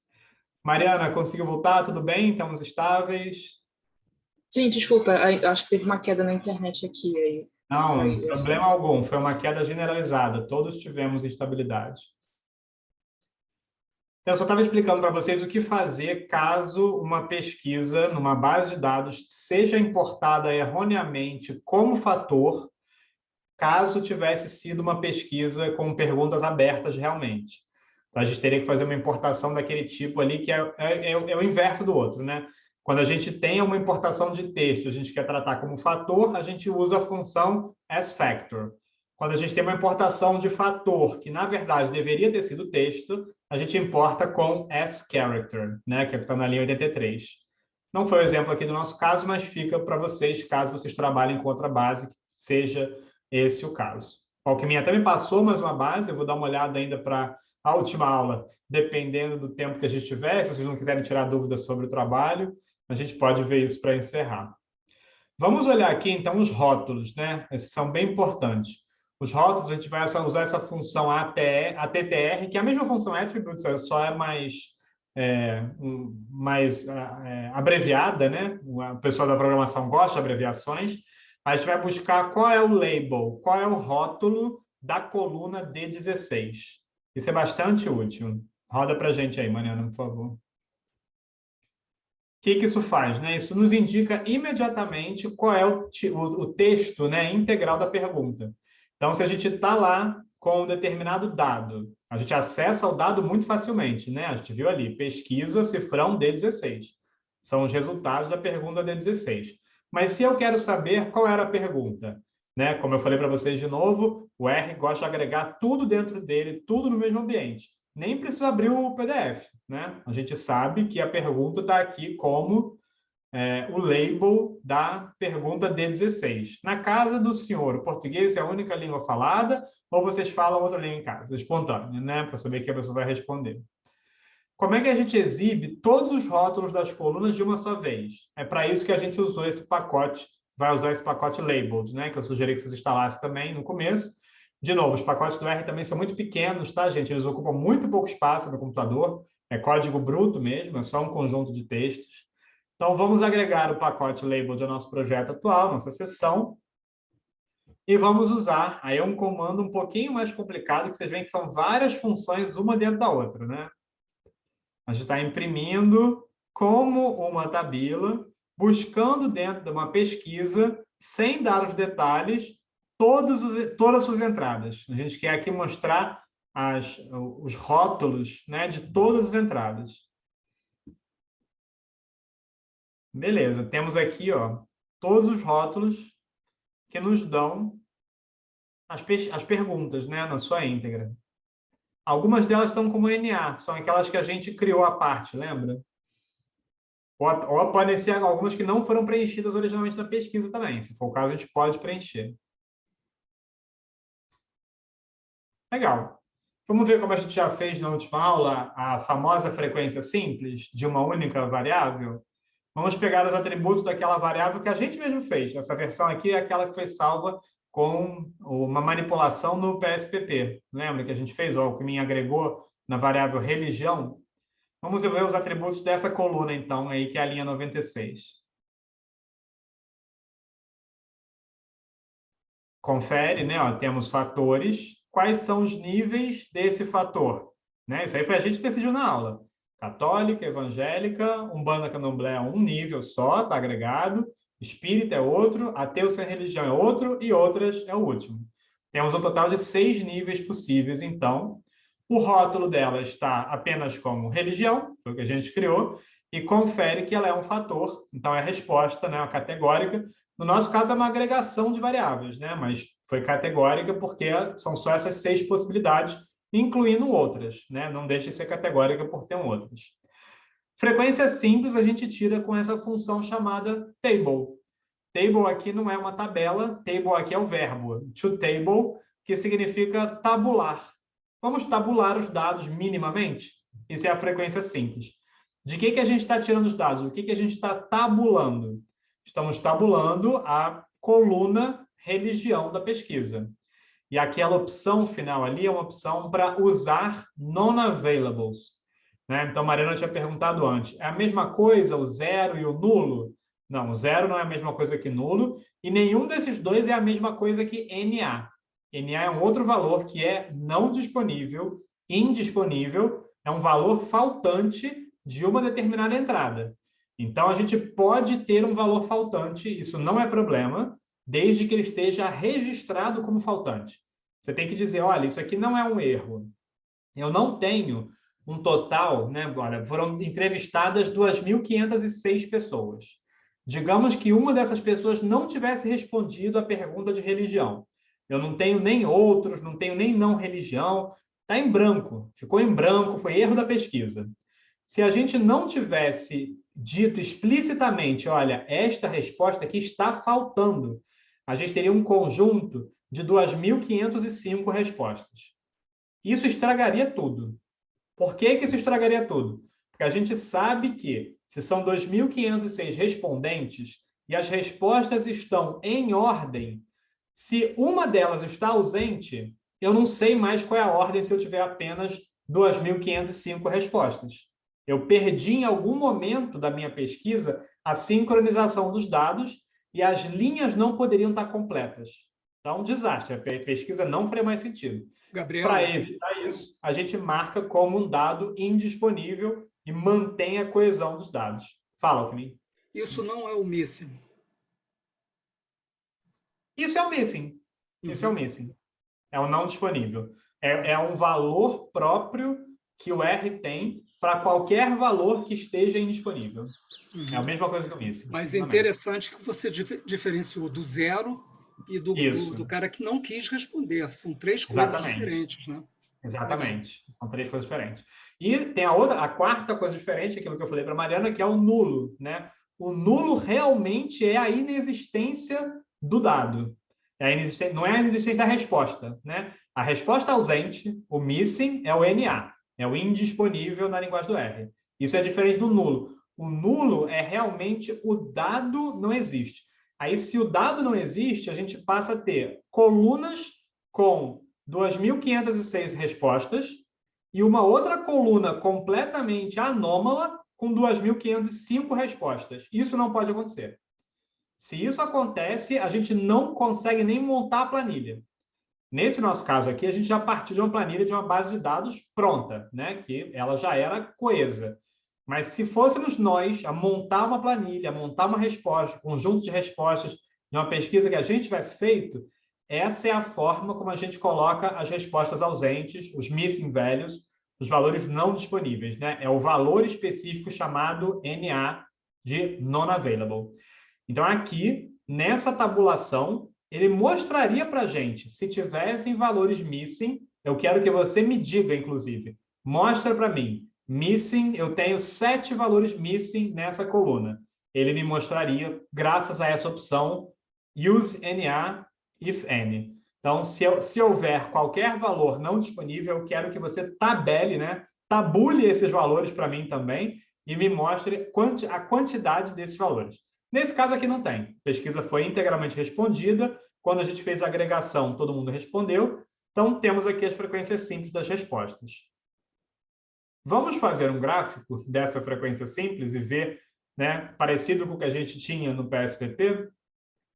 Para isso, a gente vai usar duas bibliotecas. A ggplot 2, que a gente já usou na última aula, e a forcat, que vai ser importante para a gente concatenar variáveis categóricas. Isso aqui, então, é uma variável categórica no modo como a pesquisa foi estruturada. Nenhuma pessoa podia responder ao mesmo tempo mais de uma religião. Então, vamos ligar, né, anexar ao nosso projeto essas duas bibliotecas, esses dois pacotes à nossa biblioteca, melhor dizendo.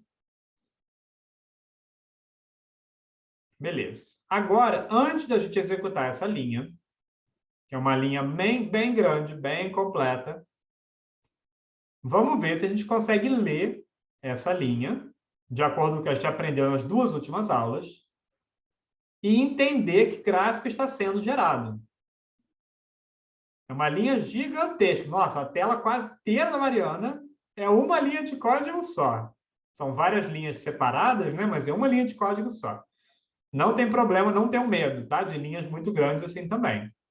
Vamos começar pelo mais fácil de todos, pelo mais simples de todos. Não vai ser nem a linha 105, né? O que é a linha 108, né? Que é parte da linha 105. O que ela faz? Labs. Começa com labs. Labs é uma função que é labels. Vão ser os rótulos, né?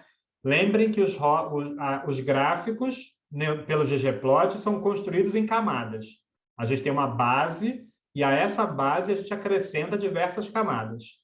Essa função labels aqui é uma camada específica. O que essa camada labels faz? É a camada que confere os rótulos ao nosso gráfico. Vamos olhar quais são esses rótulos para ver se a gente está entendendo? Labels, aí a gente tem ali x igual religião. Esse igual, lembra que não é um símbolo de igualdade, é um símbolo de opção. É uma atribuição feita durante uma opção. Não armazena nada na memória, por isso não é a setinha. Parece atribuição, lembra que eu falei para vocês que um símbolo só de igual equivale à atribuição no R? E eu falei, isso é verdade em quase todos os casos. Esse aqui é o único caso em que isso não é uma atribuição total, porque não fica nada armazenado na memória. Mas é como se fosse uma atribuição.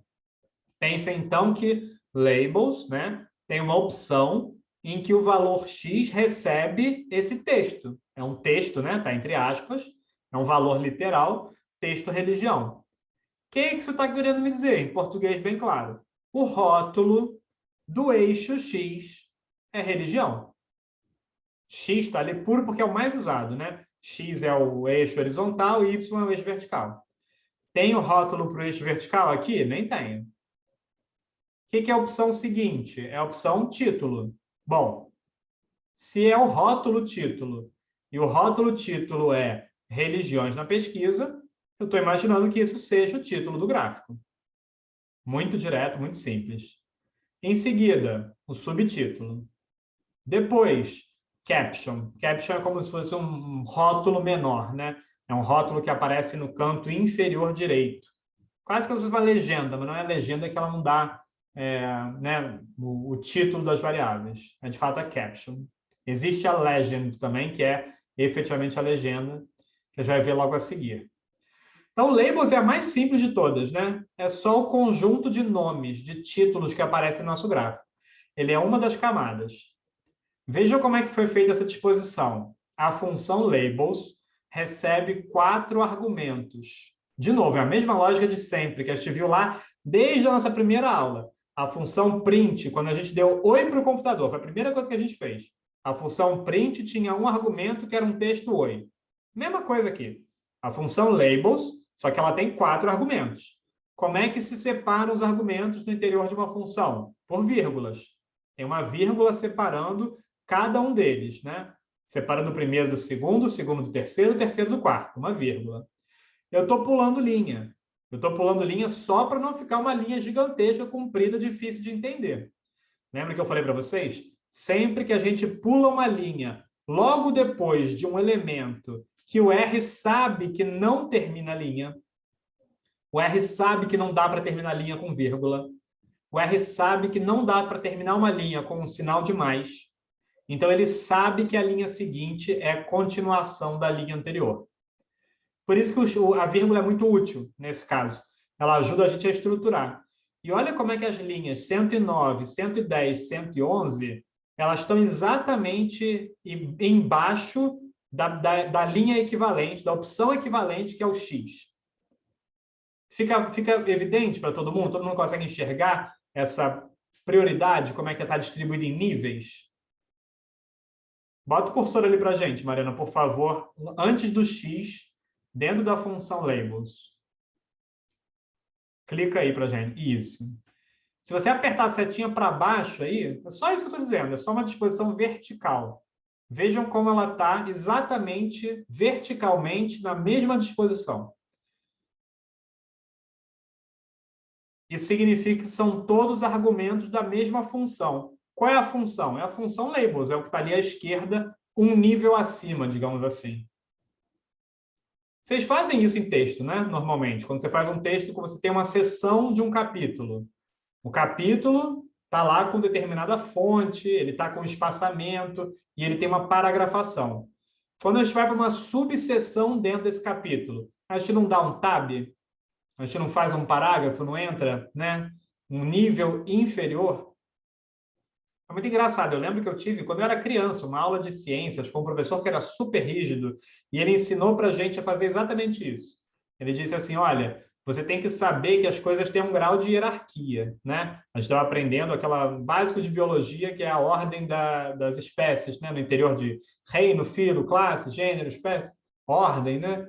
Então, ele obrigava a fazer isso no caderno, né? Você tinha que desenhar umas setas e dar um espaçamento correto. Olha, se esse nível aqui está dentro desse nível, eles têm que estar mais à direita no seu caderno. Eu me peguei vendo que com programação é exatamente a mesma coisa. Aqui é uma ordem de prioridades. A prioridade mais alta de todas nessa daqui é a linha lá de 105, né? A ggplot. É uma função só. Isso aqui nada mais é do que uma função. Ela é a função superior hierarquicamente. Tudo que está acontecendo dentro da ggplot está com 1 grau de tabulação à direita dele, né? O que está acontecendo? São 4 camadas. É a camada geonbar, é a camada scale fill brewer, é a camada labels e a camada theme. São 4 camadas dentro da ggplot. Aí, dentro da camada labels, a gente tem argumento, né, vários argumentos, são 4 argumentos. Dentro da camada tema, nossa, nós temos ali, sei lá, 9 argumentos, né? Muito mais do que 9. 10 argumentos, né, no fim das contas. Então, a gente tem todos eles no mesmo grau de paragrafação, né? Estão todos eles ali respeitando essa paragrafação. E o RStudio faz isso para a gente automaticamente, também não precisa se preocupar tanto, é só a gente entender a lógica. Vamos atrapalhar a vida um pouco da nossa leitura e ver como é que o R ajuda a gente a fazer isso. No final dessa linha 108, Mariana, vai com o cursor até a vírgula, depois dela, e aperta um delete aí. Ah, antes de mudar de linha. Isso. Aperta um delete no seu teclado. Vai apertando o delete até o título ficar bem pertinho. Beleza. Aí vai até o final da linha de novo.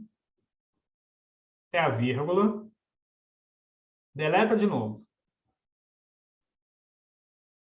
Vai até o final da vírgula de novo.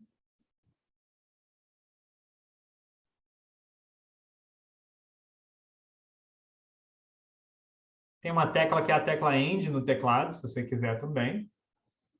Aí, colocando o cursor naquela vírgula, deleta mais uma vez. Olha como a sua linha ficou compridona agora. Continua deletando. Terminou com o mais. Não vamos fazer do mais, porque a gente poderia fazer, né? Vocês estão vendo que isso aqui literalmente é uma linha de código. Ela poderia ser gigantesca, só a linha 105. Seria péssimo para a legibilidade, não é nada recomendado. Aquela barra vertical super grande que está ali agora à esquerda, ela é um indicativo. Não passe dessa barra. Se você passar dessa barra, sua linha está muito grande. Ela não vai ficar legível, vai ficar confusa. Arrasta tudo para a esquerda, Mariana, e vamos ver como está confusa essa linha agora. Ela ficou muito grande, realmente. Ficou interessante à esquerda, porque agora os 4 fatores, os 4 argumentos, né, internos, ali, as 4 camadas do ggplot estão bem visíveis. Né? Ó, Geombaro, Scalefill, Labs e Theme. Está ótimo. Só que a linha ficou ruim, não ficou muito bem legível. Quero quebrar uma linha e quero manter tudo organizado. Logo depois do religião, vírgula, na linha 108, bota o seu cursor logo depois da vírgula, imediatamente após a vírgula. Isso, exatamente aí. Se você apertar Enter aí, Enter muda de linha. Pode apertar. Olha para onde foi a linha. Exatamente para aquele, para dentro do argumento ali, né? Organizando para a gente que são todos os argumentos da função labels. Vai para a próxima vírgula e repete o mesmo procedimento. Assim que você dá Enter, ele coloca exatamente no lugar onde a gente quer. Mais uma vez com a última vírgula. Pronto. Quebramos uma linha grande de uma forma organizada, que ajuda a gente a não se perder, que ajuda a gente a entender a hierarquia de organização do código e saber quais são os rótulos, afinal de contas, desse nosso gráfico. Pronto, sabemos os rótulos. Vamos ver o tema agora? O tema é super grande, mas não é complicado. O que é a primeira opção do tema? Né? O tema é outra camada. O tema é uma função também. Né? Ó, veja, como é que eu sei que é uma função? Logo depois do nome tem um parênteses. É uma função. É a regra absoluta. Vimos isso desde a print. Então, a função tema. Nossa, a função tema tem 10 argumentos aqui. Tudo bem, a gente não vai ficar intimidado porque são 10 argumentos. Estão organizados. Estão todos dentro desse parênteses do tema. Lá no final do tema, inclusive, bota o cursor lá para a gente no final da linha 121, Mariana, por favor. Olha como tem um parênteses fechando ali. Olha que engraçado, inclusive que útil também para a gente, que o RStudio ajuda. Quando a Mariana botou o cursor logo após o parênteses, o RStudio sublinhou, sublinhou não, né? Ele acendeu o parênteses correspondente, que é o parênteses que está sendo aberto.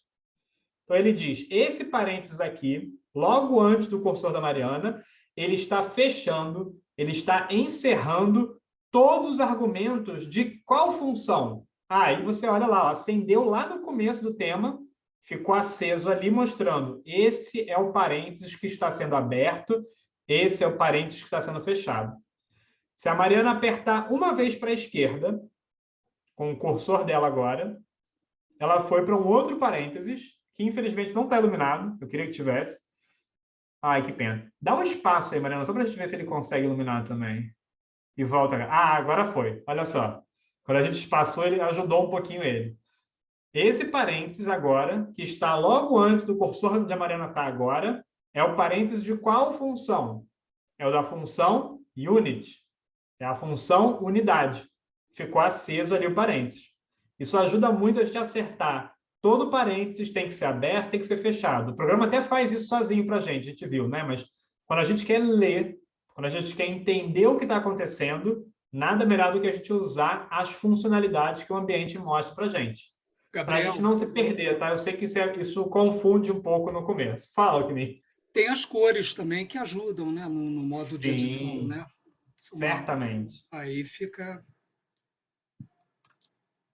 Exatamente. Vocês veem que todos os textos literais têm uma cor específica, né? Tudo que está entre aspas, para mostrar, para ficar bem firme, se ele é um texto literal, no caso da Mariana, do tema que ela escolheu, né? Está com essa corzinha verde abacate.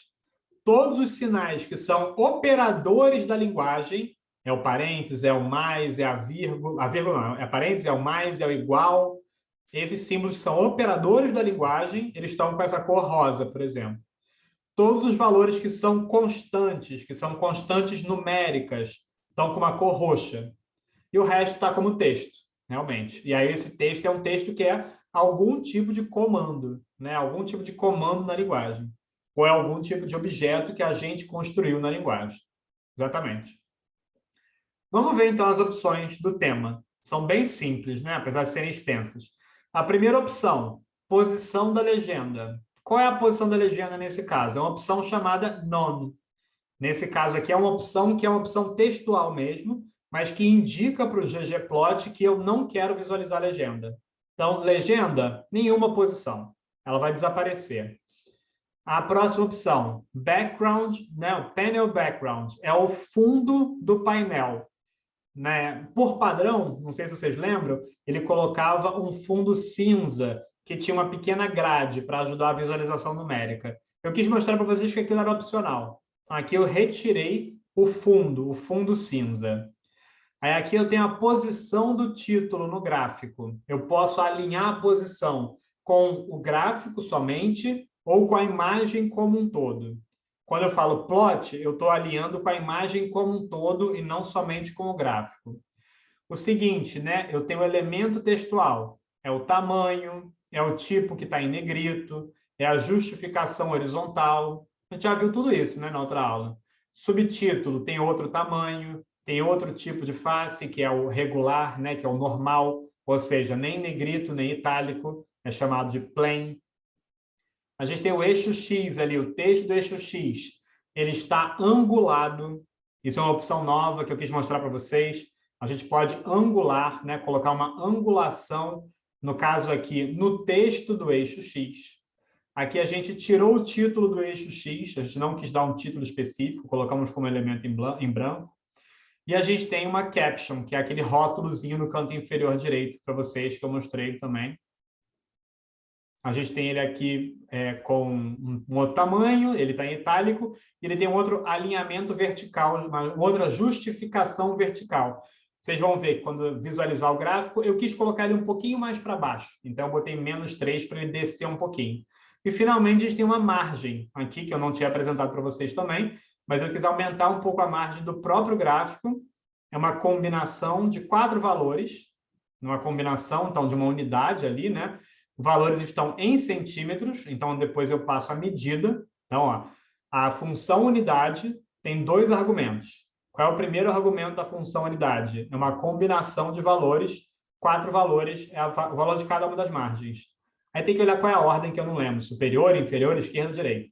E qual é a medida que está sendo colocada aqui, no caso eu quis trabalhar em centímetros, então eu estou dando meio centímetro de margem em cada um dos lados do gráfico. Pronto. Os mais extensos já foram e são bem simples. Os anteriores, o que são? Aí são as funções mais importantes mesmo. Primeira delas, né, que é a ggplot propriamente dita. Com o que a gente está trabalhando? Estou trabalhando com a pesquisa. Então, a primeira informação é a planilha. Segunda informação, obrigatória, mapeamento estético. Isso quer dizer, como é que eu organizo meus eixos? Como é que eu organizo o eixo X? Como é que eu organizo o eixo Y? Então, como é que eu organizo o eixo X? O que está na horizontal aqui? Eu chamei uma outra função, é uma função que é uma ajuda para a gente, outra biblioteca que a gente usou aí, que é aquela forcats, que é para a gente concatenar fatores. Tudo que eu estou dizendo aqui é, eu quero os fatores e eu quero a frequência deles. Eu quero a religião e eu quero por frequência. Lembra aquela tabulação que a gente fez? É a mesma coisa. Na tabulação que a gente fez, eu quero contar quantas respostas eu tenho na pesquisa de cada um desses níveis. Né? Lembra quais são os níveis dentro do fator religião? É católica, evangélica, umbanda, candomblé, espírita, sem religião, ateu e outras. Eram aqueles 6 níveis possíveis. Qual é o meu eixo Y? Eu omiti. Por que eu omiti? Porque eu quero justamente essa contagem de fatores. Eu já passei X e Y ao mesmo tempo aqui. Eu não estou fazendo nenhuma correlação de 2 variáveis diferentes. Eu estou só contando a quantidade, né, de ocorrências, a frequência de um determinado fator. E qual é o terceiro argumento que a gente tem aqui na ggplot? É a cor, é o fio. O fio é o preenchimento. Como é que eu quero preencher aqui? Eu quero preencher cada fator, cada resposta, cada nível no interior de um fator com uma cor diferente. Eu disse para ele, preencha, né, fio com o fator, segundo o fator. Então, cada religião aqui vai ser respondida, vai ser pintada com uma cor diferente. Então, essa é a leitura da primeira linha, é a base, lembra? É o esqueleto da nossa função ggplot, é a base do gráfico. Esse gráfico, só com essa linha, não tem conteúdo. Ele está todo estruturado lá, mas o conteúdo não está visível ainda. Eu tenho, obrigatoriamente, que passar para a ggplot uma segunda camada. Qual é essa segunda camada? É o tipo de gráfico. Ele pode ser um gráfico de dispersão, pode ser um gráfico de pizza, até que é péssimo, pode ser um gráfico de barras, pode ser qualquer gráfico. Lembra que eu mostrei para vocês aquele site que tem várias opções, são dezenas de opções de gráficos? Vamos ficar só com o mais simples aqui, para a gente não se perder. É um gráfico de barras. É um gráfico, né, que é o G1 bar, é o que a linha 106 faz. A linha 107 é só para a gente colorir de uma maneira diferente. Eu quis escolher uma paleta diferente, uma paleta, né? Uma paleta de cores diferente para colorir o meu gráfico. O RStudio tem várias paletas diferentes, eu mostrei só a primeira para vocês, que é a Set 1, e mostrei como que faz isso. Você pode mudar ali para Set 2 até 4, se não me engano, e tem vários outros nomes. Se vocês estiverem na dúvida, basta fazer uma função de interrogação Scale Fill Brewer, né? Pedir ajuda para a função, que ele vai mostrar para a gente quais são as funções disponíveis. Pronto, vimos as 5 camadas que estão presentes nesse gráfico. Primeira camada, a estrutura do gráfico e os dados propriamente presentes no gráfico. Segunda camada, o conteúdo efetivo do gráfico, a forma de visualização da informação. Terceira camada, nesse caso aqui, a cor do gráfico. Eu quis dar uma paleta específica para colorir o gráfico do jeito que eu queria. Quarta camada, rótulos informativos. Quais são os textos que têm informações nesse gráfico. Quinta e última camada, uma personalização de todas as camadas de texto que a gente tem, de legenda, é o tema, né? Uma personalização temática. Vamos finalmente rodar essa linha para ver o seu resultado?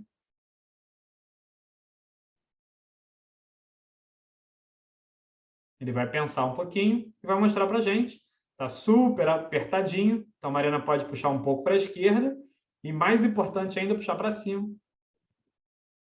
Pode puxar tudo, pode esconder o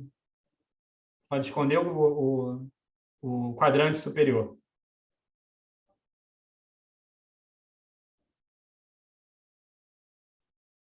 Legal.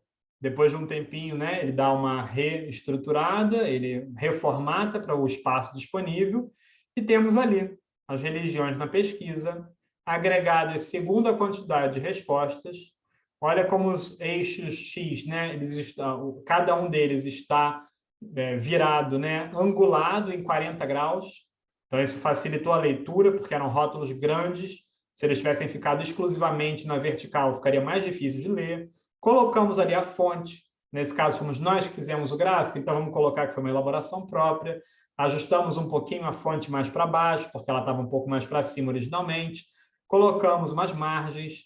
Isso aqui eu só fiz para acelerar, tá, gente? Mas como é que foi o procedimento que eu fiz realmente?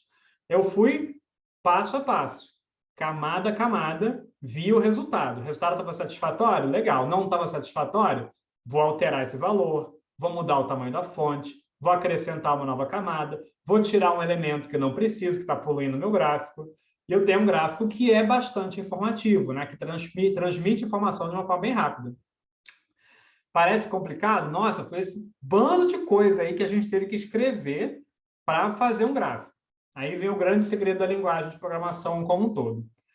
É o diminuir o retrabalho. É claro que eu não digitei isso aqui tudo quando eu estava fazendo esse gráfico. Eu já tenho esse modelo pronto. Eu fiz um Ctrl+C, eu fiz um Ctrl+V e substituí ali o que eu realmente precisava mudar. Então, a gente dificilmente escreve código. A gente reaproveita código. Por isso que eu quis passar para vocês todos os códigos que a gente usou, tá, gente? É para vocês usarem, é para vocês se apropriarem deles. Vocês treinarem, testarem, escreverem e transformarem, inclusive, para vocês aprenderem a usar e usarem como vocês bem entenderem.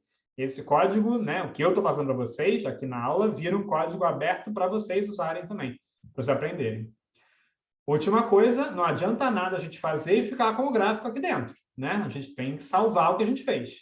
Então, a gente tem aquelas duas opções, a gente lembra ali, né? A função ggSave, em geral, salva com ótima qualidade, mas se ela não funcionar por qualquer motivo, a gente tem aquela função do export, que está ali no topo do plot, né? No topo do gráfico. A gente fez com a Mariana na última aula também. Então, a Mariana já salvou ali, vai ali na sua aba Files, Mariana. Vamos ver primeiro essa versão que você salvou agora, para ver se ela ficou razoável. Isso. Aí, por ordem alfabética, aí você deve encontrar o gráfico. Veja que eu nem mudei de nome, então, na verdade, a Mariana deve ter substituído o gráfico que foi salvo na aula anterior. Aí, claro, né, ali basta salvar gráfico 2, gráfico religião, como vocês preferirem para não se perderem, que é sempre importante. Vamos ver se dessa vez deu certo, dessa vez deu razoável. Não vou dizer que ficou ótimo, né? A gente teria que mudar um pouquinho mais em relação ao que ficou da última vez. Vamos tentar com a exportação para ver se fica diferente, Mariana? Vamos ver o outro comando, então. Lá no plot. Vamos no export. A gente pode escolher aí um tamanho específico.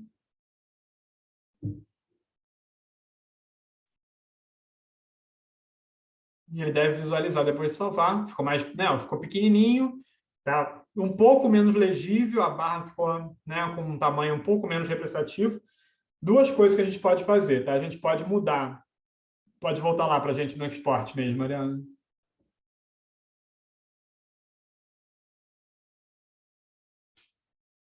A gente pode mudar na hora de selecionar o export. Ali embaixo tem uma aba que é alterável por arrasto. No canto inferior direito? Isso. Você pode puxar isso aí e tentar colocar do tamanho que você prefere.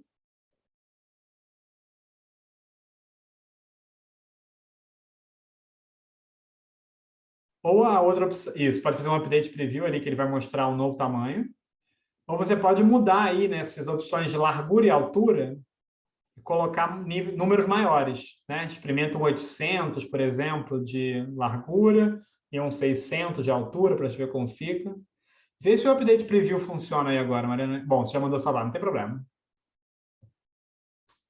Né? Ó, ficou bem maior, as barras estão ótimas, só que aí qual foi o problema? A fonte ficou pequena, né? Então, o que eu faria nesse caso? Volto lá no código e aumento o tamanho da fonte. Normalmente, essa é a opção mais trabalhosa, tá? A melhor opção de fazer é com aquela função ali ggSave, tentando colocar no seu plot, aí, no seu quadrante de visualização, um tamanho que seja naturalmente bom. Ele costuma respeitar muito o tamanho de visualização nativo que está aparecendo aí para você. Agora você falou que você está com o laptop, né, Mariana? Então, o laptop tem uma resolução de tela menor por definição. É mais seguro, se você puder usar no desktop, e aí no laboratório realmente a gente vai usar sempre no desktop, ele tem uma tela maior, ele consegue salvar o gráfico já maior de saída com os dados legais. Mas eu queria deixar bem evidente aí que é possível alterar o tamanho da fonte, alterar o tamanho do gráfico e brincar com esses números até você ter um gráfico que seja com uma visualização que te atenda. E aí, gente, a proposta, realmente, para quem estiver realmente muito animado, é mergulhar na pesquisa. É usar tudo que a gente aprendeu para fazer aquele procedimento de fatiar, aplicar determinadas funções e combinar. Se você quiser montar uma subplanilha, né? Eu quero pensar somente em religião, eu estou interessado, e aí pode ser um número grande, não tem problema. Eu estou interessado nessas 10 variáveis. seleciona 10 colunas que te interessem, né? E faz um recorte, faz uma fatia, faz uma nova atribuição, criando uma planilha menor. Quando você tiver uma planilha menor, você vai conseguir visualizar também as informações de uma maneira mais direta. Você pode usar aquele view ali, né, quando a gente clica na planilha, e comparar visualmente, só de forma um pouco, né, no feeling mesmo. Olha aquelas 10 colunas e percebe, estou imaginando alguma correlação aqui interessante? Legal. Se parece interessante, vou investigar. Vou criar um gráfico, vou fazer um recorte, vou fazer uma média, vou perguntar quais são os menores e maiores valores, vou ver quais respostas que são mais comuns, quando uma determinada resposta é o meu critério. A gente viu como é que a gente faz os critérios, né? É a mesma lógica de antes. Lembra quando a gente viu lá? Como é que a gente seleciona as linhas em que a resposta, né? O nome do aluno é Júlia. É a mesma coisa que a gente faria aqui. Faz uma fatia da pesquisa colocando como resposta. Na pergunta, qual candidato você votou na eleição de 2018? Eu quero saber apenas quem respondeu o candidato B? Beleza, eu sei fazer isso. Pego uma nova subplanilha que tenha dados apenas do candidato B. Só isso, só essa pequena operação já altera radicalmente o que você vai aprender. Por exemplo, tira uma frequência simples agora da planilha contendo somente o candidato B tendo respondido. Como é que essa planilha de religião, como é que esse gráfico de religião aí vai aparecer? Já aparece totalmente diferente. Faz o mesmo, tendo como critério quem votou no candidato A. Cria de novo essa planilha de frequência simples. Vai aparecer a planilha totalmente diferente. Certifique-se de que você vai mostrar isso no título. Mude as cores para que as cores sejam significativas e comece a pensar a respeito dessas diferenças, né?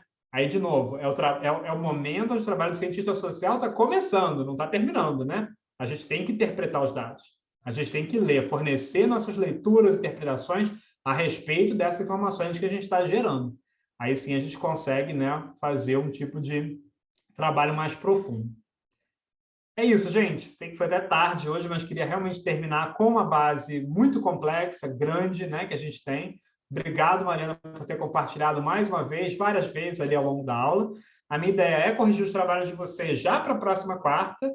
Então, a aula seria livre, seria realmente para vocês, já tendo visto as notas, tirarem dúvidas, querendo tirar qualquer dúvida final sobre o R também, estaremos disponíveis aqui, conversar sobre o curso, para ficar algo bem aberto para vocês na quarta-feira. E peço que vocês entrem em contato com os colegas, eu vou mandar mensagem lá no grupo, né? Só tivemos uma dupla que não entregou, né? A Sara já me falou aqui que o pessoal está em contato, mas que tentem fazer o possível para entregar, né, o quanto antes, para a gente ver como é que a gente tem que lidar com o atraso, né? Então, é isso. Dúvida, gente? Desculpa que sobrou pouco tempo. Não tenho dúvida, não. Mas uma coisa, vocês vão dar essa matéria de novo ano que vem? É possível que no segundo semestre, né, Alckmin? Pode ser. A gente vai ter que conversar, né? Ver ajustes e tal. Mas provavelmente, né? Porque isso aqui é a extensão do laboratório, né? Então, talvez a gente tenha alguma regularidade, eu não sei se seria a mesma, se seria já uma posterior para quem tiver interesse, a gente tem que ver. Mas por que, tá, né? E vamos usar aí o não, WhatsApp. Se tivesse de novo, eu queria ser ouvinte. Será beleza, a gente avisa. E usem o WhatsApp aí até quarta-feira para tirar dúvidas e até para ver se a gente faz realmente a aula, né? Porque se não tiver dúvida, se não tiver interesse de vocês, é final de semestre, não sei se dá mais coisa para entregar, eu imagino, já tenham acabado praticamente todas as matérias, né? É o último dia oficial de aula do período. Então, próximo semestre tem mais novidades, tá bom? Então é isso, gente. Boa semana para todo mundo e até uma próxima. Tchau. Obrigada, até a próxima. Tchau. E aí, Gabriel? Beleza, Alckmin? Né? Foi? Tudo bem. Cumprimos aí, chegamos às expectativas, era o que você estava imaginando? Não, eu acho que tem ajustes assim na primeira parte também. Fico na dúvida se seria melhor inverter, porque isso aí é fundamento, né? Então, eu acho que talvez... Mas eu fico na dúvida. Eu acho que a gente tem que pensar um pouquinho, ver os trabalhos, né? E é isso. Mas pelo menos Beleza. inauguramos aí uma parte importante para eles, né? Sim, acho que sim. E pelo que eu já vi dos trabalhos, estão bacanas. Tá, só faltou realmente do Eric e Uma da Ana turma legal. Beatriz, que tiveram esse problema de energia, mas Aham. acho que eles vão conseguir entregar em breve Tá também. Amanhã eu E acho que a gente caso... faz. Diga. Não, era só para te falar isso. Se você for preparar algo para o Instituto amanhã, Uhum. para enviar como sugestão de pauta, eu tenho enviado normalmente hoje no final do dia, né? Essas segundas. Eu já Aí, tenho a sugestão, só a apresentação que eu estou ainda terminando, mas eu mando, eu já tenho a pauta aqui tá ótimo. definida. E aí, sempre que você quiser, eu apareço também, tá? Eu continuo disponível, mesmo Não, já essa primeira tranquilo. Eu parte. acho que a gente tinha que fazer uma conversa com o Marcelo. Isso, ele pediu para te pouco, marcar semana que vem, né? Pois é, para um pouco a gente avaliar esse processo todo e ver os próximos passos no ano que vem. Essa semana tá complicado ainda para você? Como é que tá? Não, tá tranquilo. Tá. Para mim tá melhor agora também. Inclusive, uma coisa que eu vou colocar amanhã é a questão da formalização do contrato, né? Que a gente ainda Sim, seria horrível de terminar o ano e não ter fechado ainda, né? Exatamente, né? Acho que é importante. Então tá bem. Então eu te Tá mando aí ótimo. a pauta e amanhã eu devo mandar antecipadamente a apresentação para você já dar uma olhada. Maravilha. Tá bom? Tá ótimo. Um A gente se abraço, vê amanhã, Gabriel. então. Tudo de bom. Abraço, tchau, tchau. Tchau.